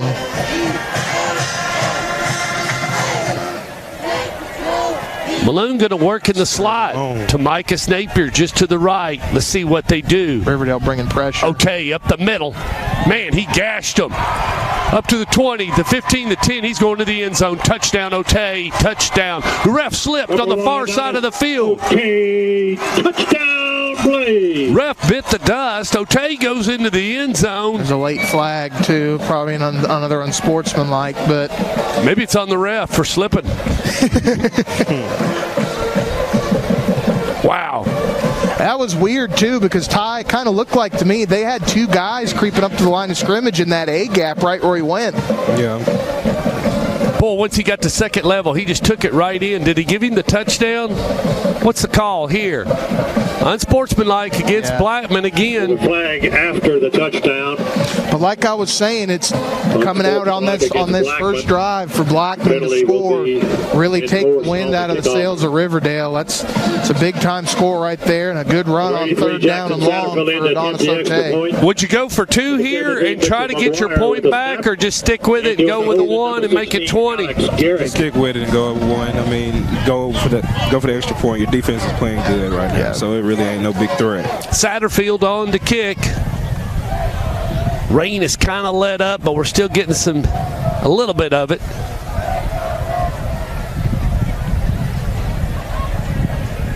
$7:46 left to go here in the third quarter. Appreciate our sponsor, John Jones. John Jones Real Estate. Nobody sells homes like John Jones. Satterfield. Boom. 20-0, guys. Extra point is up and good. Got some scores for me, Brother Love? We got a timeout on the field. The score now, your Blackman Blaze 20, Riverdale. Boy, that Centennial Brentwood score. Give that one coming on. I'd like to thank our 2018 touchdown sponsor, so that Sonic on Fortress. At halftime, this game's still at the half. Mount Pleasant leads Moore County by just a point. Would also like to 8-7 in that ball. Wow. Smyrna and McGavock at the half was 17-6. Sparkman and Florence down in Alabama, it's 7-6. Sparkman in the lead of that one. Ravenwood leads Independence 23-0. Stewart's Creek leads Laverne 14-7. MUS continues to lead Christian Brothers 17-14. Boy, that'll be a big game if Tommy don't pull that out. Yeah, and over in Williamson County, Centennial leading Brentwood 7-6. It's a good game. Future playoff implications right there. Baseball, after 3 innings, the Dodgers are up 1-0 out in LA. And in college football, Boston College Now leads Miami 27-14 with 6 minutes left in the third. Wow. Big ACC game. Turnover chain must not be coming out tonight. To kick away for Blackman. If you're Riverdale, you got to score here. You have got to get the ball, take it down the field, score. You got to get 7 out of it right here. It's crucial possession. Because you got to start putting some points on the board sometime, and you know the clock's going to catch you in a minute. You should get good field position now. This is Simmons. Jalen Simmons, one of their big-time guys. He lost the ball. Got a fumble on the play on the return. And the Blaze have it. Boy, that's costly. That's really costly. Kids, that could be the nail in the coffin. Yeah, because right there you're going to get good field position to start the drive, and he just coughs up the ball, and Riverdale's defense has their backs against the wall yet again. And Blackman just coming off a touchdown, gashed him up the middle. Riverdale 33-yard line. And they're going to take their time and try to. I mean, you want to start running the ball, run the clock, get out of this game. If you're, as you start getting into playoffs, they talk about getting out of the game, get it done. Adonis Otey from a shotgun. He's going to go Wildcat up the middle. That ain't going to do very well. The Arkansas commitment doesn't get much. Top of number 42, Jackson Bryant. Along with number 25. You see who's in there for Riverdale. Second down. C.J. Johnson. Yep. Blackman definitely taking their time now. And no rush. Got Drew Beam back in there. Trey Knox going to go to the right. Tamicus left to Tamicus Napier just to the left, and Adonis Otey down here by us. He's looking for Otey. He's going to let it go to him. Oh. Boy, that'd have been a pretty catch. Yeah, it sure would have. It would have led him right into the end zone. Just a little bit too much mustard on that one by Drew Beam, but that's the kind of throw that you want to make, though. You got to put it over their back shoulder away from the defender to where only your guy can try to make a play on it. Well, you're going to have to pass it now, kids, because you're in a third down situation. You definitely don't have a kicker on the sideline that can get it up there. Could be in 4-down territory. Yeah, at least want to get a little of it here. If you're Riverdale, you can give them anything underneath as long as you tackle. They've been tackling pretty well here in the second half, so just don't let them get it past the chains. I look for them to give it to Tamicus Napier. But they need to pass. They give it to Napier. Brings it to this side. He's wrapped up quickly by the Riverdale Warriors. That puts the clock into motion. I think where they're at on the field, they'll probably just elect to go for it. Maybe a little bit too short to punt the ball right here. Definitely too long to kick it. With a stop for Riverdale. Going to bring up fourth down. What do you run here, Ty? I don't know. It's a tricky situation. Of course, I'm going to go in the pass, but I'd probably just try to hit Trey Knox somewhere over the middle. Yeah, I would say so. Because he's going to be matched up with a linebacker here. 4th and a long 8. Drew Beam from a shotgun. Looking downfield. 2-step drop. Lets it roll. Got him. Touchdown. Wow. They go for it all on 4th down right there. And thought they were going to go over the middle to Trey Knox, but they keep him in at tight end and pass protection. And Elder just one-on-one with his man down there. And again, just like that first touchdown he had, does a good job of adjusting to the ball in the air and makes a heck of a catch. Boy, what a nice play for Elder. Jackson Satterfield in to attempt the extra point.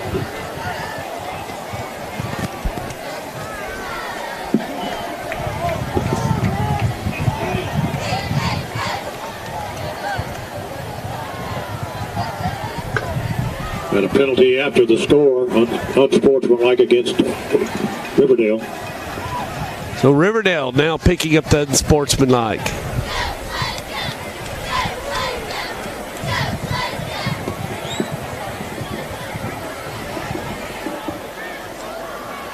Boy, it's the most aggravating rain, kids, you've ever seen. It's not really pouring, but it's just spitting. I hate this. I wish it would either, if it's going to rain. I hate when it just... Well, don't say that, Anthony. I got a lot of equipment out here. I'm trying to keep it all covered up. Jackson Satterfield. In any other situation, though. The 7-3, Mitchell McGuire with the snap. Number 16, Alex Garrett with the hold. He gets it. The extra point is good. Got a little something for me, Anthony? On the field, the score now, your Blackman Blaze. Alcoa and Austin East they are now in the fourth quarter out there. We'll give a shout out to and Alcoa leads 24-8 in that ball game. Stewart's Creek scored again, and they now have a 2-possession lead over Laverne, 21-7. And down in Alabama, Sparkman again gets on the board. They lead 14-6. Wow. Sponsor, the Bar Smith family. Appreciate our sponsor, John Jones. John Jones Real Estate. Nobody sells home like John Jones. John's been with me ever since we started this, and I appreciate him.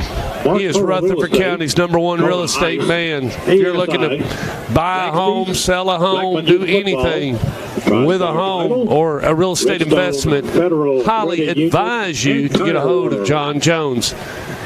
And boy, that unsportsmanlike just gives Blackman a huge advantage as the ball is marked on their 45 of Riverdale. And kick it through the back of the end zone. Yeah. Johnson deep for Riverdale. 84 Trip Holloway set to kick it away for the Blaze. I mean, you're going to kick it right there and make them start from the 20. Just boom. That's what they're going to do, right through the uprights. The kick goes out of the end zone. I mean, because Riverdale, I mean, you're daring them to start from the 20. It's not been good the last, they fumbled it on the return. Yeah, things are starting to look pretty bleak for them at this point. I mean, going into the 4, I think they gotta. Honestly, I think you gotta kind of start rushing things a little bit now. I know there's still quite a bit of time left, but I think you got to get a score. Well, Blackman's going to get because Blackman's going to get the ball back, and they've been hot scoring. So if they get the ball, they're going to score. I don't think if you don't score before the fourth quarter, then your chances are pretty slim. Taylor Yancey from a shotgun gets Jalen Simmons involved. That's another thing too. Jalen Simmons with the carry. He's another big-time name for them as well, and he hadn't. I think that was the first time he's gotten the ball tonight on offense. We ran Drew Smith like a horse the whole first half, and you just got to get Jalen Simmons. That's going to be a 15-yard. Got a flag on the field. It's going to leave a mark. If that's on Trey Knox, he might be down. Unsportsmanlike. Dead ball. Called against the Blaze. Unsportsmanlike conduct against the Blaze. Jeremy Tolson, the white hat man, keeping order in the game. Boy, and that gives Riverdale a huge advantage. That's what they were looking for. Brings the ball out to the Riverdale 37-yard line. If you're Riverdale, you just need to keep playing. Just keep playing. You got a quarter and a half. Just keep playing. 1st and 10. And see what happens, because you can get the ball. I mean, there's just so much can happen. The only thing is Blackman, every time they've gotten it here lately, they put points up, and that kills you. Yeah, and plus this is a rivalry game, so you don't want to get blown out. No. And have no type of bragging rights in this in the town. Don't bring up second down, 2nd and 10. I think the rain has finally let up, kids, has it? Cody Hooks with the carry. Don't jinx him. I won't. We're going to take the plastic off and see if we can't call the football game. 2nd down. Here we go. Taylor Yancey from a shotgun.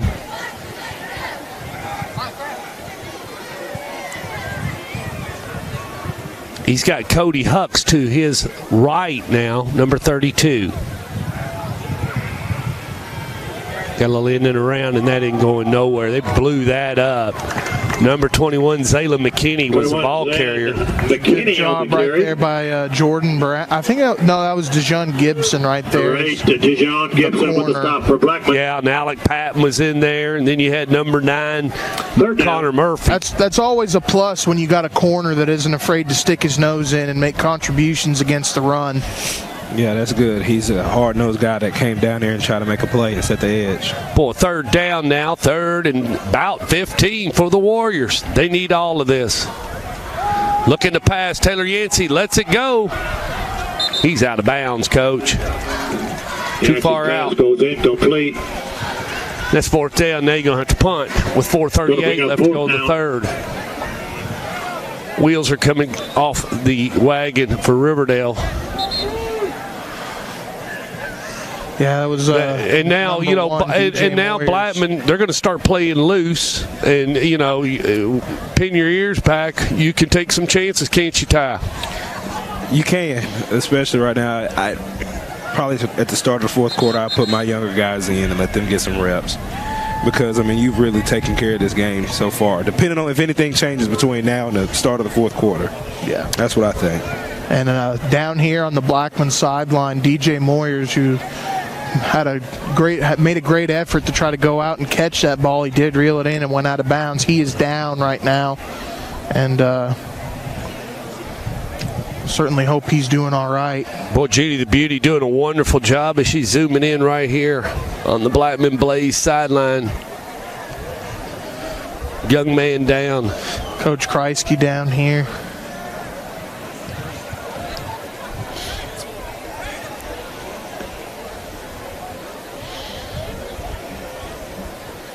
TOA down there, Tennessee Orthopedic Alliance. And you know who it is? Is it? He's up.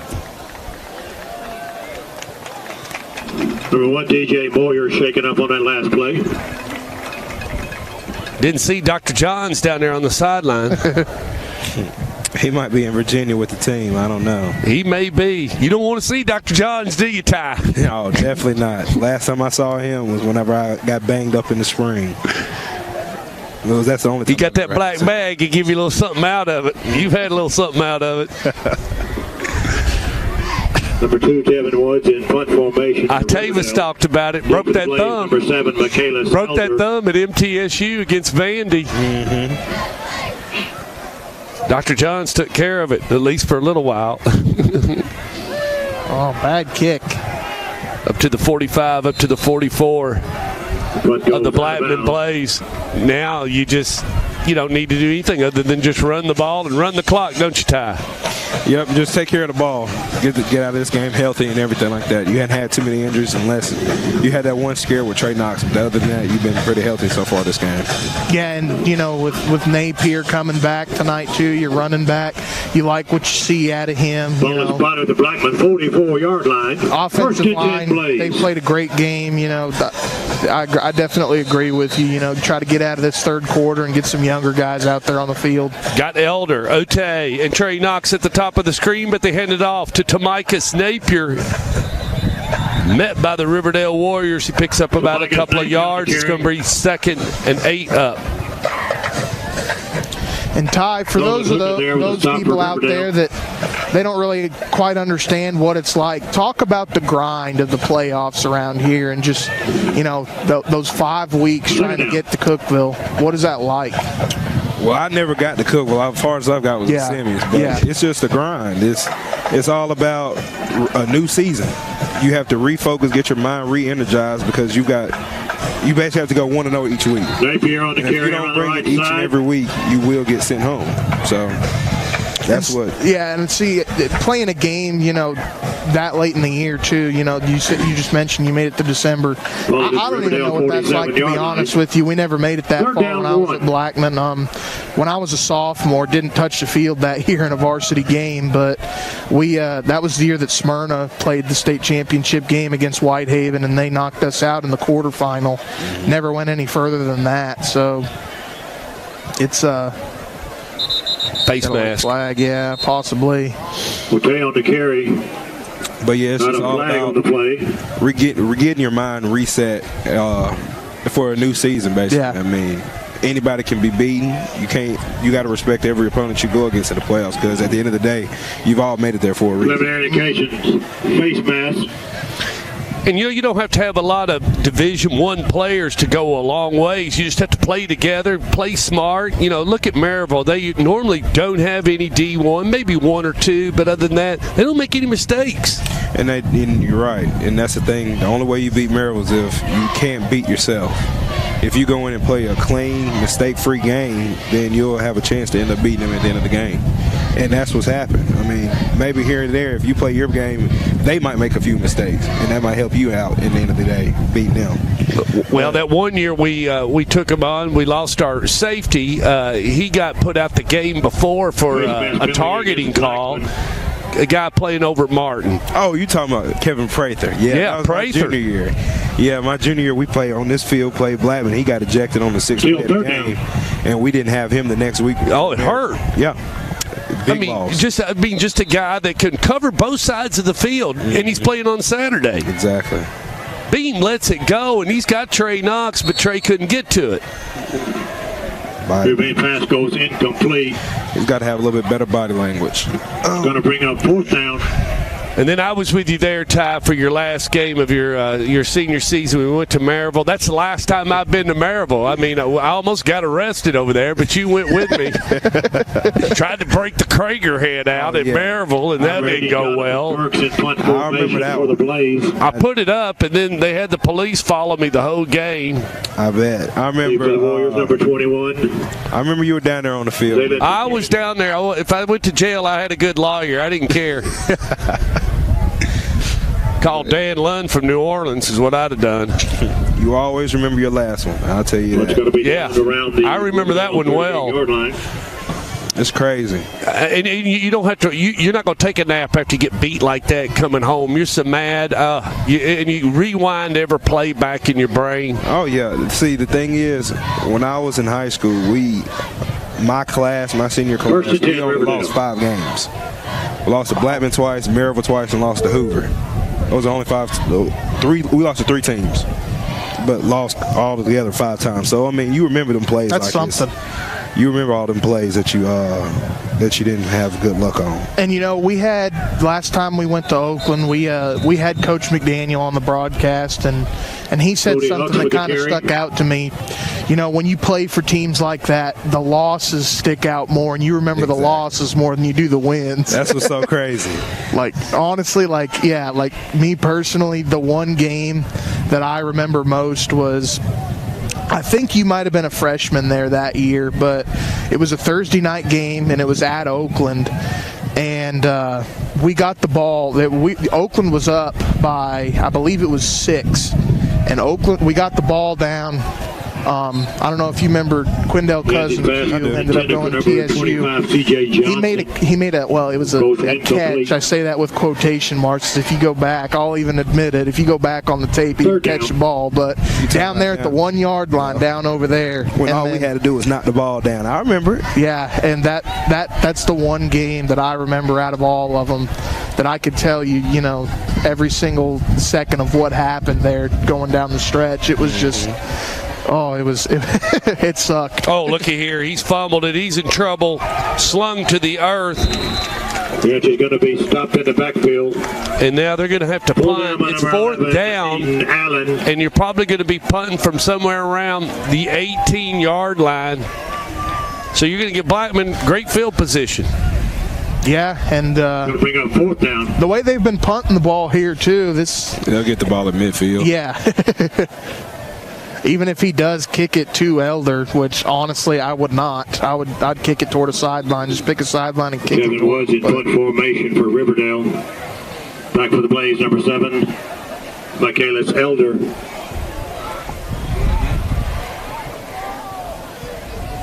And you were there too for both Coach McDaniel and Coach Creasy. What were some of the biggest differences in those two guys that everybody may not know? I'll say Coach Creasy's a lot more sarcastic, boy. I'll tell you that. And does that make you mad? Make you want to play for him, or what? Well, is it just the dry humor he does? It's the fact that we didn't really know Coach Creasy too well when he first came in. I'll tell you that. And then I had to sit back and tell myself, I said, they're not going to bring some slappy up here to coach us now. It's Oakland now. I mean, you're going to bring somebody that knows how to win, so that's what I had to tell myself. And, I mean, we got to roll with the punches. Let's go out here and win the game, win a state championship. But boy, he's an offensive genius, isn't he? Oh, for sure. He knows what he's doing with that wing team. And one thing I love about him, too, everybody knows him for that wing tee, but he's a defensive coach, really. Really? Yeah, he knows the stuff on defense. He wants to make it seem like he's a guru on that wing tee, but he knows defense too. Does he? Mm-hmm. Well, I mean, look at all the kids that have come out there play defense. I mean, and he coaches both sides of the ball. He's rattling through that mic the whole time, huh? I've had a chance to listen to him on the headset. Probably after I've gotten done, it's almost like, man, can we get a stop, or can we stop him, or something like that? I'm just hearing him on the sideline. It's so funny. Stop at number 8, Siobhan Nelson. Talking with Ty Nix, who played for Coach McDaniel and Coach Kevin Creasy. Got a blend of them both. But I'll say Coach Mack was short-tempered. Boy, he'd snap in a minute. Anything gonna set Coach Mack off, and you knew you had to be on your toes when you're around Coach Mack. And he's smart. He's got an English degree. He's got a degree in English. Mm-hmm. He's not, I mean, you know, how many football coaches got a degree in English? Drew Beam going to throw a screen pass, and that's not good. Oh, don't throw the flag. He's just playing through the whistle. Yeah. Pass intended for number 4, Jordan Brown, goes incomplete. That's what I'm for. I was like, man. Going to bring up 4th down. He did not do that on purpose, for sure. And another thing, too, we were the first step of Coach Creasy's process at Oakland, where he's at now. Right. That's what's so crazy about it. I mean, we were I wouldn't say the guinea pig, but we kind of were. Right. That way. Right. And we had games where it worked and everything just because, I mean, the scheme worked. But it was hard to buy in compared to Coach McDaniel. Let's just line it up and run it down their throats. I mean, Coach McDaniel learned from Gary Rankin, and when all else fails, McDaniel's going to run it. Yep, he is. I mean, I just know he's had our 2 power plays. That's all we used to run. 2 power plays, left and right, and then have a dive. That's all we ran with Coach Mack, and he had a play-action pass off of it. And the thing about it, too, was that even preparing for games, I can remember practicing and getting ready for playing. They would tell us that, like, they're going to run 3 plays. They're going to run a power left, a power right, and they're going to go right up the gut with a dive. Mm-hmm. And you still couldn't stop it. You know, like, some of them kids that played offensive line out there, oh my gosh, we had some those are some big physical kids, and we had a couple of pre-game meal sponsors. Zaxby's on 3 of the 5 went on to play college ball. Yeah. Out of the O-line my sophomore year, we played cleaning. I'm trying to think. Southern Clean, Longhorn Steakhouse, Walmart Neighborhood Market. Getting a picture now. And Sonic on Fortress. 3 of us hanging out. Wilson Bank and Trust 10. But it was that year, the 2013 season, we had 3 of 5 went to play college ball. We had Austin Barrett, Jeff Benson, and Caleb Yates. 2 of them went to Mercer and 1 went to Cumberland right up the road, but 3 of the 5 went to play college ball. And those are our starting offensive line that year. And how many offensive lines, from around here within the past 10 years can say that they've had 3 out of 5 guys go on to play college ball? There's been some good offensive linemen play here, but usually most teams will have kind of like that one kid. You can pick them out. Yeah, and I say Siegel's offensive line. They've always had a good offensive line. That year they made that run to play Maryville. That was Brent when Brent was there. That was the last game I ever played. They whooped us out there in the second round. It was 42-7, and they had a kid that I can remember. He played right guard and was a state champion wrestler. His name was Jamison Frazier. He's one of the best offensive linemen I ever played against. That guy could. Woo! They had that same year. They had the center and guard C.J. Johnson combination. around the left side. I had to go up against them. It was they had a guy named Knocked out of bounds, number 6, Luke. Yeah. He was a big Samoan guy, and then the center was J.D. Gamble. I had to go against both of them, but they were big physical guys. And I'll say that Siegel offensive line that year, Blackman's O-line when they made the run to play Maryville. Yeah, those kids, they were all a year younger than I was, and even the year I was there when they were juniors, we had more kids that year, the year I was a senior, that were underclassmen that started on that offensive line. Really? Caleb Singleton was one of them. He was a guard, and Chris Finati was a tackle. Caleb LaFleur, he's still playing out at Tusculum College now, and they were all just. Oh, no, they had some big guys up front. Yeah, they were going to be a heck of a group. Juwan and Charlie had some fun in the backfield. Yeah.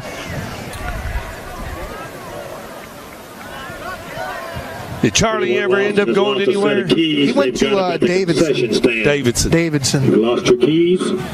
They're at the concession stand. But at first, for a while there, it was him and Little Q and Ronnie Killings. I thought all them guys were going to end up going to Navy at one point. Riverdale just really wanting to put some points on the board, trying to keep this drive alive. Connor Murphy with the stop for Blackman. Yeah, Blackman's just been in control of this one the whole time. Yeah. Just looking back on it, they've been in control, yeah.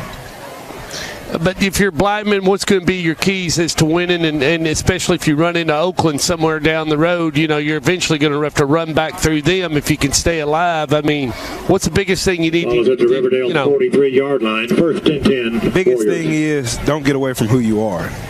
I mean, yeah, you know each other so well to where it's going to be hard to come out with new stuff, new tricks. Right. I mean, you see each other at least you're going to see each other twice a year, no matter what's going on. So, I mean, there's not too many new formations, wildcats, or anything like that. Well, you don't have enough time to even get that junk in. I mean, a little bit, but not much.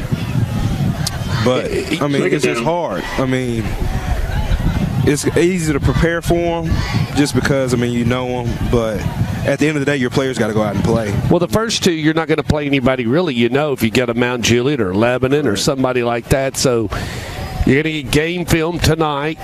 You're gonna get the kids out there Monday. So how was it that Creasy would run through it as you went down that track? What was the Monday, Tuesday, Wednesday like as you went into each game versus Coach McDaniel's Monday, Tuesday, Wednesday? Well, the way we ran things with Coach McDaniel, we would go shells on a Monday. And then Tuesday is a big time physical day, full pads. Wednesday you'll back off a little bit. Depending on how late in the season, we might go shorts. Okay. On a Wednesday and a Thursday. But leading up to those bigger games, we did that late in the playoffs. And then with Coach Creasy, it's probably about the same thing, I would assume to say, wouldn't it? Yeah, Coach Creasy was about the same. I mean, we had the same kind of agenda going into those late in the season on a Monday and a Tuesday. Here, whenever we'd go into the playoffs with Coach Shad, it was virtually the same exact thing. Mondays, we'd be out there in shells every Tuesday. Number 27, Jalen Brown. Honestly, one that was a little different. I can't ever remember going just helmets only on a Wednesday. We were usually always in shells, at least on a Wednesday. And then Thursday, obviously, you have your walkthrough in helmets. And then Friday, it's go time. You're right. And there's just nothing like it. Each one of these weeks, you click off, it can stay alive. It just keeps building. Well, you never want to take chances late in the year with the guys on their bodies. I mean, going full pads a whole season, I mean, it's going to take a toll on you. Elder on the return. One thing we've noticed about Oakland, and even though they've had a ton of injuries, and probably going to get all those guys back, Ty, boy, Coach Creasy's really got an opportunity to work his second and even third string and really substitute a lot of kids. And not, we want to say that, yeah, there was a lot of games they were in the books. But we're talking about some of those guys got full third and fourth quarter. I mean, I'm not talking about run out there and in a couple of plays. You get in a rhythm, Those second and third string guys come into the game, and they're still want to put up points. They want to show their worth, too, just like the ones in the ones are. So, of course, you give them the opportunity to play after you've got the games to clue. Like, one. Elder. Deep post. Boy, that's sweet. Up to the 20, up to the 15, the 10, the 5. Gillis Elder. Touchdown, Elder. Touchdown, Blaze. Number 7, Michaelis Elder. That's my player of the game tonight right there. He's had a heck of a night. That was a really good route right there, too. He whenever he broke and he stuck his foot in the ground and broke over the middle, that corner just couldn't get whipped around quick enough.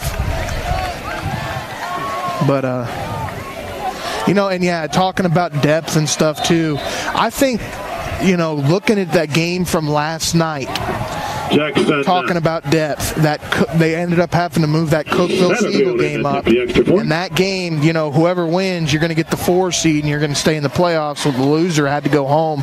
Cookeville won that ball game. It was either 42 or 43.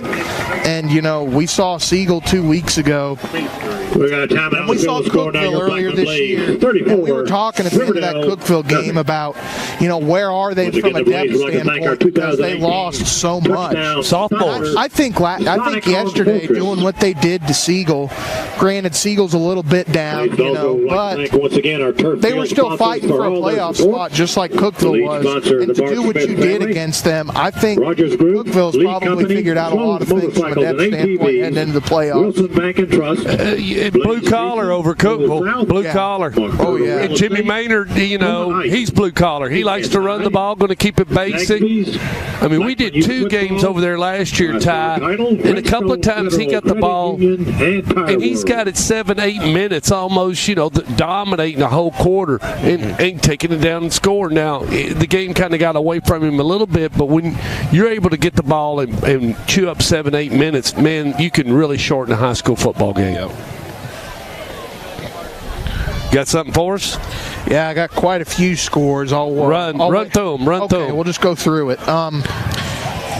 Maplewood and Tullahoma.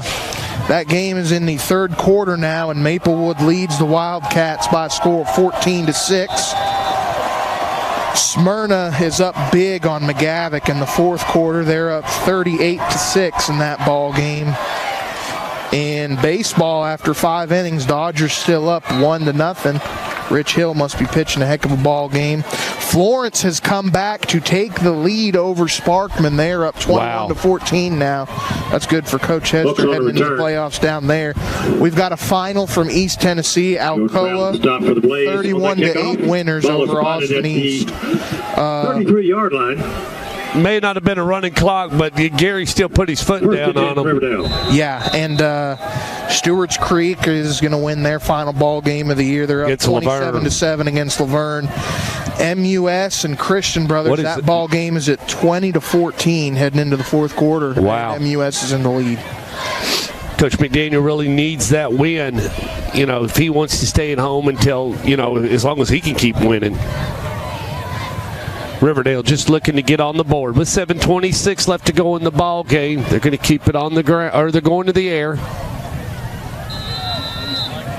And Riverdale's young. I mean, they're going to the playoffs. Number 21, McKinney goes incomplete. We really don't know where they're going. Honestly, for Riverdale, I think it would be huge, even if they can get to at least the second round. Yeah, you want to win that next one. If you win a playoff game with as young of a team as they have, that's going to be huge, because next year, I tell you what, they're going to be a tough football team. Taylor Yancey's just a junior. They're a tough football team this year. I mean, they hung in all the way till the end. They battled a lot of adversity.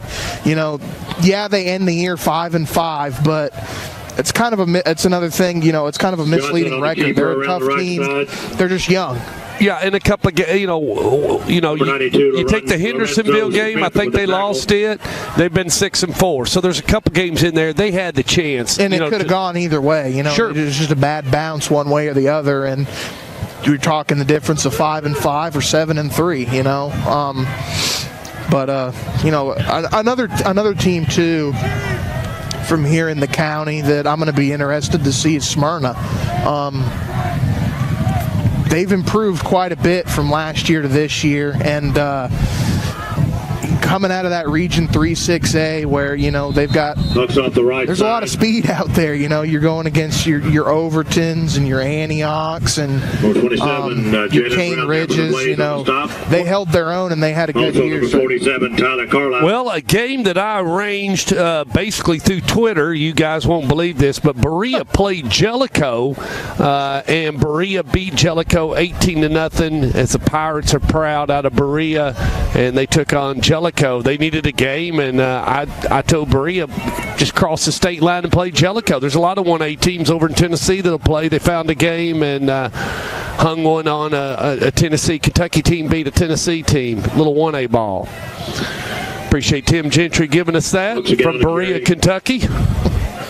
We got to see Tim last weekend. We went up to homecoming last week, Ty, up at EKU, and Colonels need a lot of work. I think they fired the offensive coordinator after the Saturday's performance. So Coach Elder, who was formerly at UT, now at Eastern, he needs to get in a rhythm, or I promise you Steve Lockmiller will put him on the road. I mean, Coach Lockmiller's not going to put up with it. That's crazy. I mean, you got to be able to perform it day in and day out in this profession. So. Yeah, and you know it growing up in the household around it. You're better than any of us. Mm-hmm. Yeah. From a shotgun, Riverdale. And, boy, wrapped up quickly. Blackman smelling that blood, aren't they? On the keeper, going to be knocked down in the backfield. Number 10, Matthew Hall with the stop for Blackman. Surprised he's still in the ball game at this point. With just 5 minutes, we're ticking them down here. Yeah, it's going to be a long night over at the Tennessean tonight for Tom Crager. Absolutely, and I'll please, definitely be tuned in on my radio and everything and trying to pay attention to see where everybody goes. And he's got some kind of show going off later tonight. I don't know, the bootleg, the playoff, whatever. Broadcast they got going on. Yeah, if you're wanting to know more about the way this thing's going to shake out, we actually did the Z plan years ago, and we blew it up. Him and I, we came up with the idea to do. He knew the formula, and we blew it. And TSSAA still doesn't like Tom Crager now for blowing up the bracket. We basically broke the bracket before they announced it and did it at like 12 midnight. Took a lot of doing, but it was fun. Riverdale looking to punt, and it doesn't look like this game could be a shutout, guys. That ball barely got past the line to gain for a first down. You're Blackman, you don't want to give the ball back. I mean, you may end up scoring, but if you do anything else, you're just going to try to run it out, aren't you, Ty? Oh, yeah. For sure. What's the score for the running clock? What is it, 42? 35 plus. They missed it by that extra point. Yep. The extra point did come into play somehow, even in a blowout game. Glad the weather held off. Appreciate my camera operator. That's my wife, Judy the Beauty. She stuck with us. Now, next week, kids, when we get into TSSAA playoffs, they want to charge me $700 to broadcast with video and audio. We will not be doing that. We will have the camera on the clock.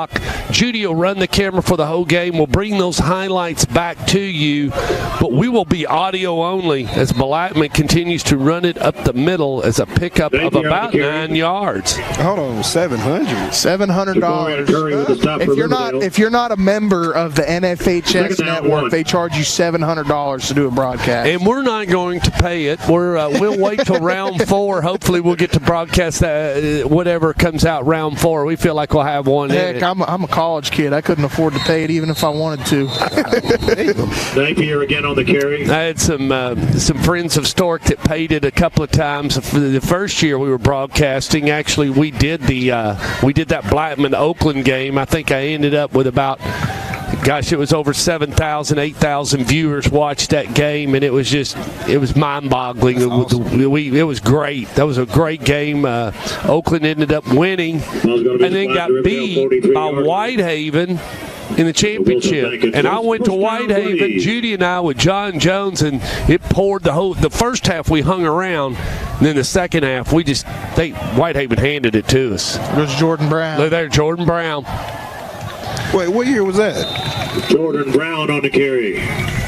Sounds about 2 years ago. 2 years ago. Y'all went to Cookeville? We went to Cookeville. Me, John Jones, and Judy. The three of us. I didn't know you did that game. We walked sidelines the first half. It poured the second half. Whitehaven. Well, the Riverdale 22-yard line. Yeah. Oh, okay. In the championship, we were there. We had sideline passes. It was off and on raining. I remember that game. The second half, it poured. We watched it from BW3s in Cookeville. Look at here, Jordan Brown into the end zone, touchdown. Jordan Brown, touchdown. Brown, touchdown, Blaze. Well, there goes the running clock now. Yeah, that kicks it in. We're going to be out here in a few minutes. 51 seconds are going to turn into so we don't know. Minute. More than likely, we'll probably be back here next week because it's going to end up being that Lebanon Blackman game. That's going to be your game. The Rossview Oakland, more than likely, a running clock. Yeah, Oakland shouldn't.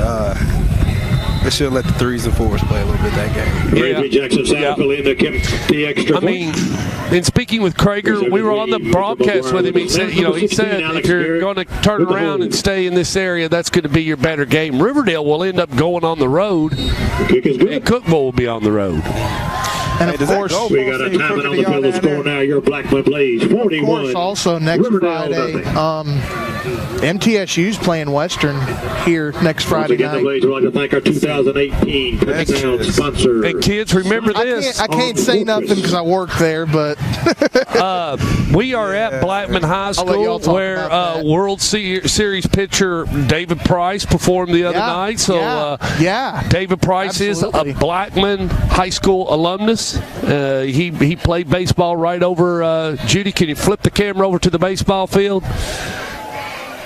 There you go. Right over there. That's where David Price. Go over here. That's the softball field. There you go. There you go. There's the baseball field. Good job. That's where David Price played, kids. Who plays now for the Red Sox. About $118 million, I think, is what they're paying him. 23 down there that's retired. Who knows? Kid Hartsfield may call David Price. Price never played football. I can remember did he play a little football? No, he played basketball as well. Okay, that's right. I believe he had 1,000 points in his career playing basketball too. Hard to do that. A basketball player, but I can remember there was one game. I think it was when he was still playing for Tampa Bay.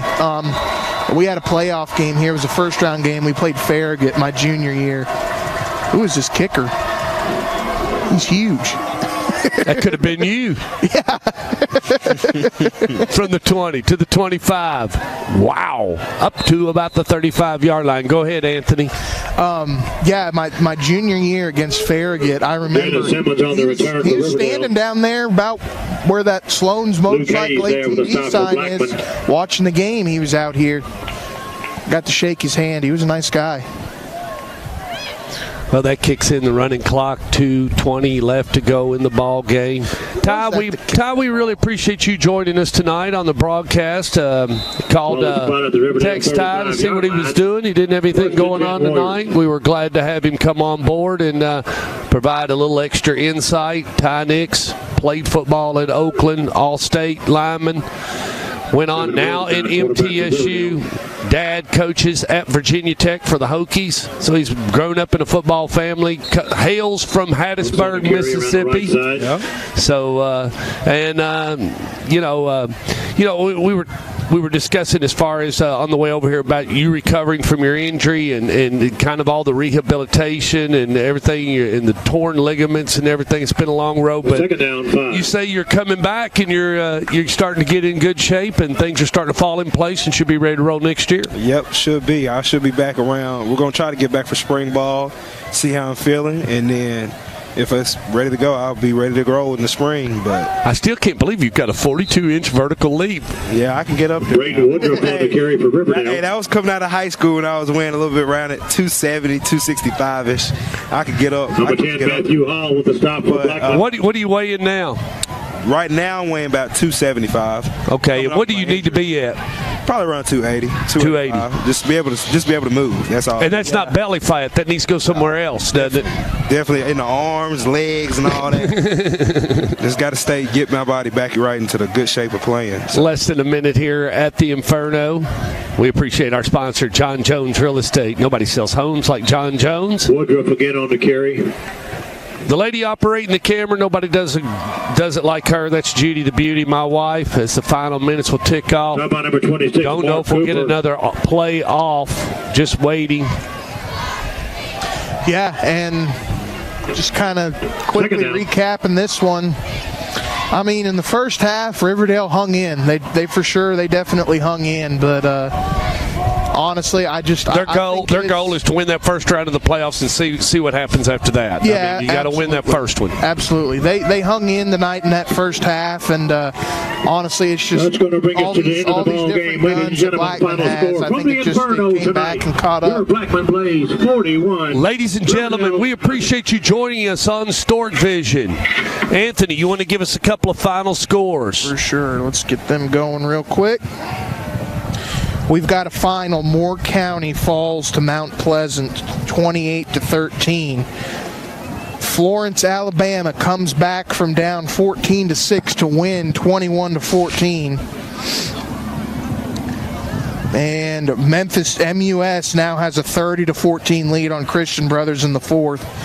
That'll leave a mark. Creek is up big on Laverne now. It's 41-7. Ravenwood blowing out Independence 30-0. Smyrna blowing out McGavick 44-6. And that's everything.